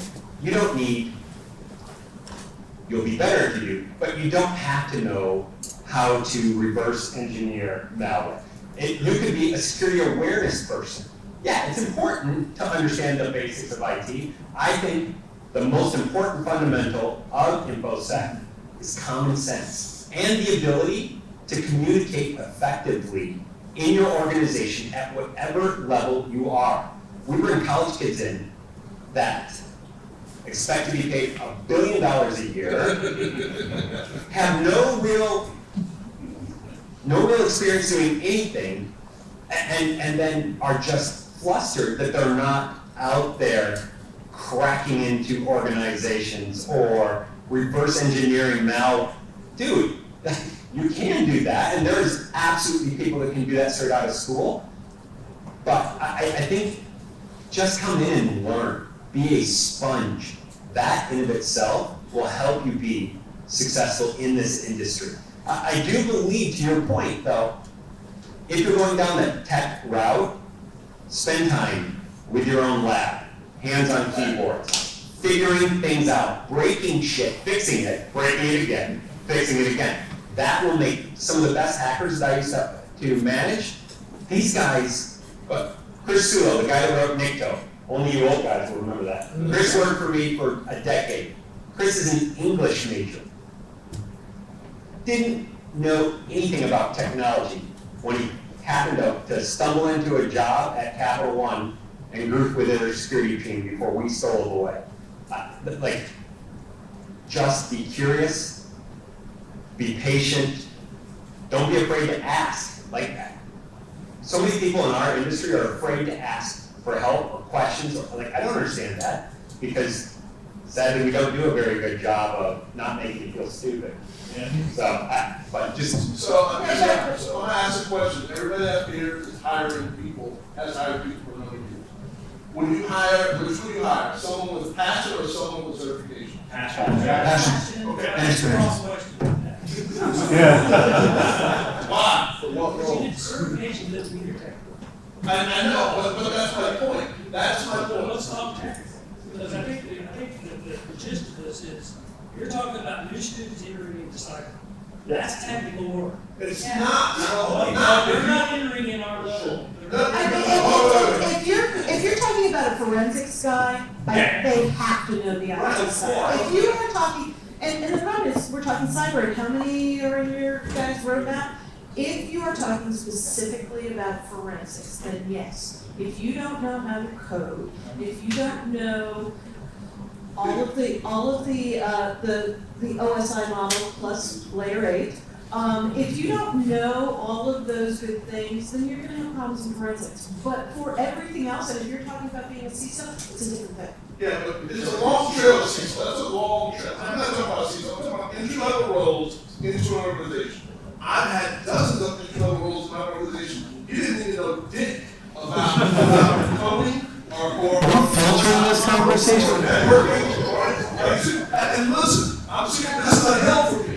So I live in an organization called Diversity that's geared at increasing diversity in the field of cyber. Right? We've been running that organization since 2014. I talk to thousands upon thousands of students from middle school to high school to college on a yearly basis around the United States.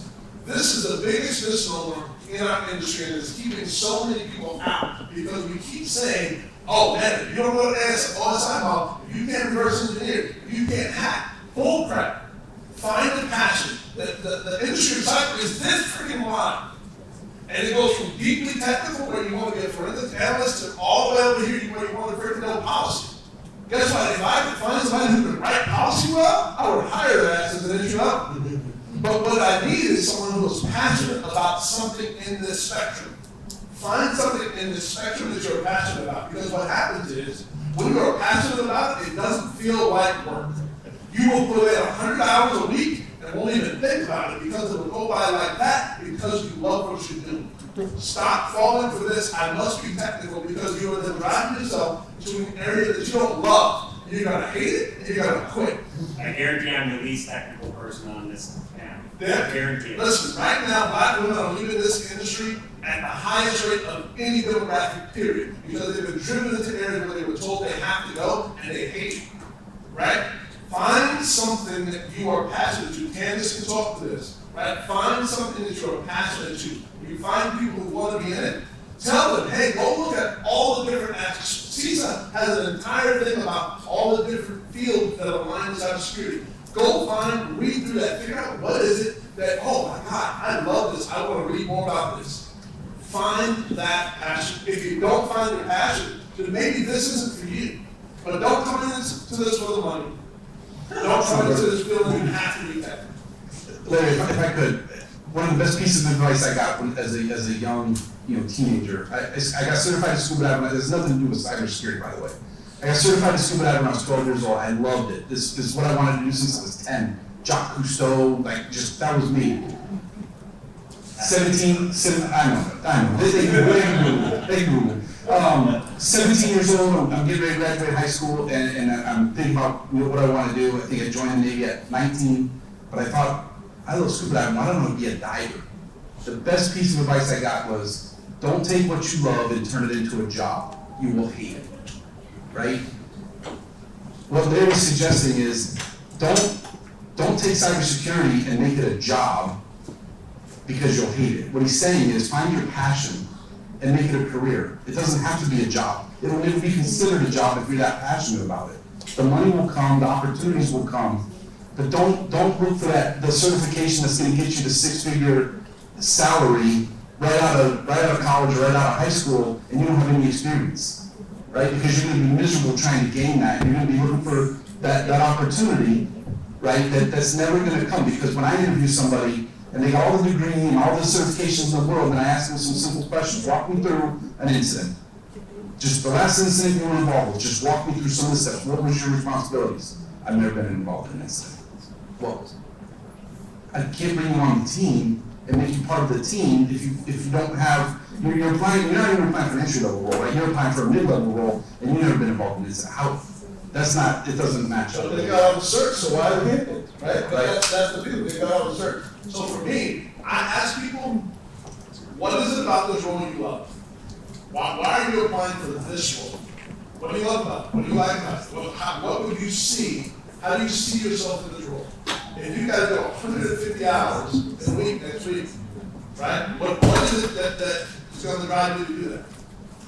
So for me, it's because, again, there are going to be weeks when you're working 40 hours, there are going to be weeks when you work 110, right? And if you haven't found a way to be at peace with that, because it's something you enjoy doing, listen, we talk about the CISO role and just, right? But you know we love it, you know why?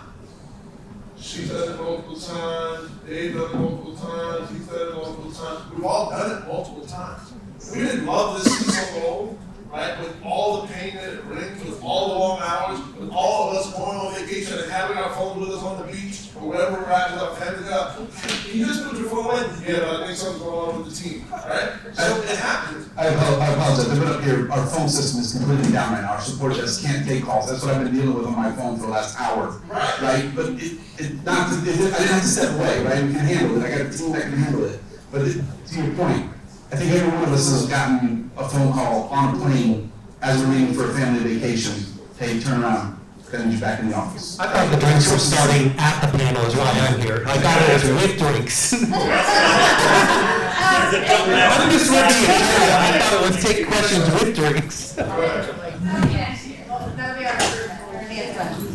Real quick, so Dave, 1 minute, this gentleman, and if we can, we'll do you, and then I think we're getting kicked out of here. So Dave, a minute, then you, and then we're done.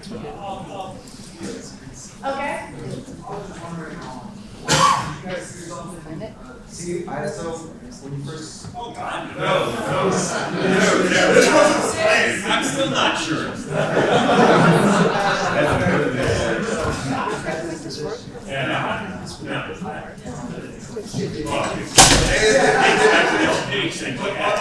a lot of people got into this role and then I forget it because they were great.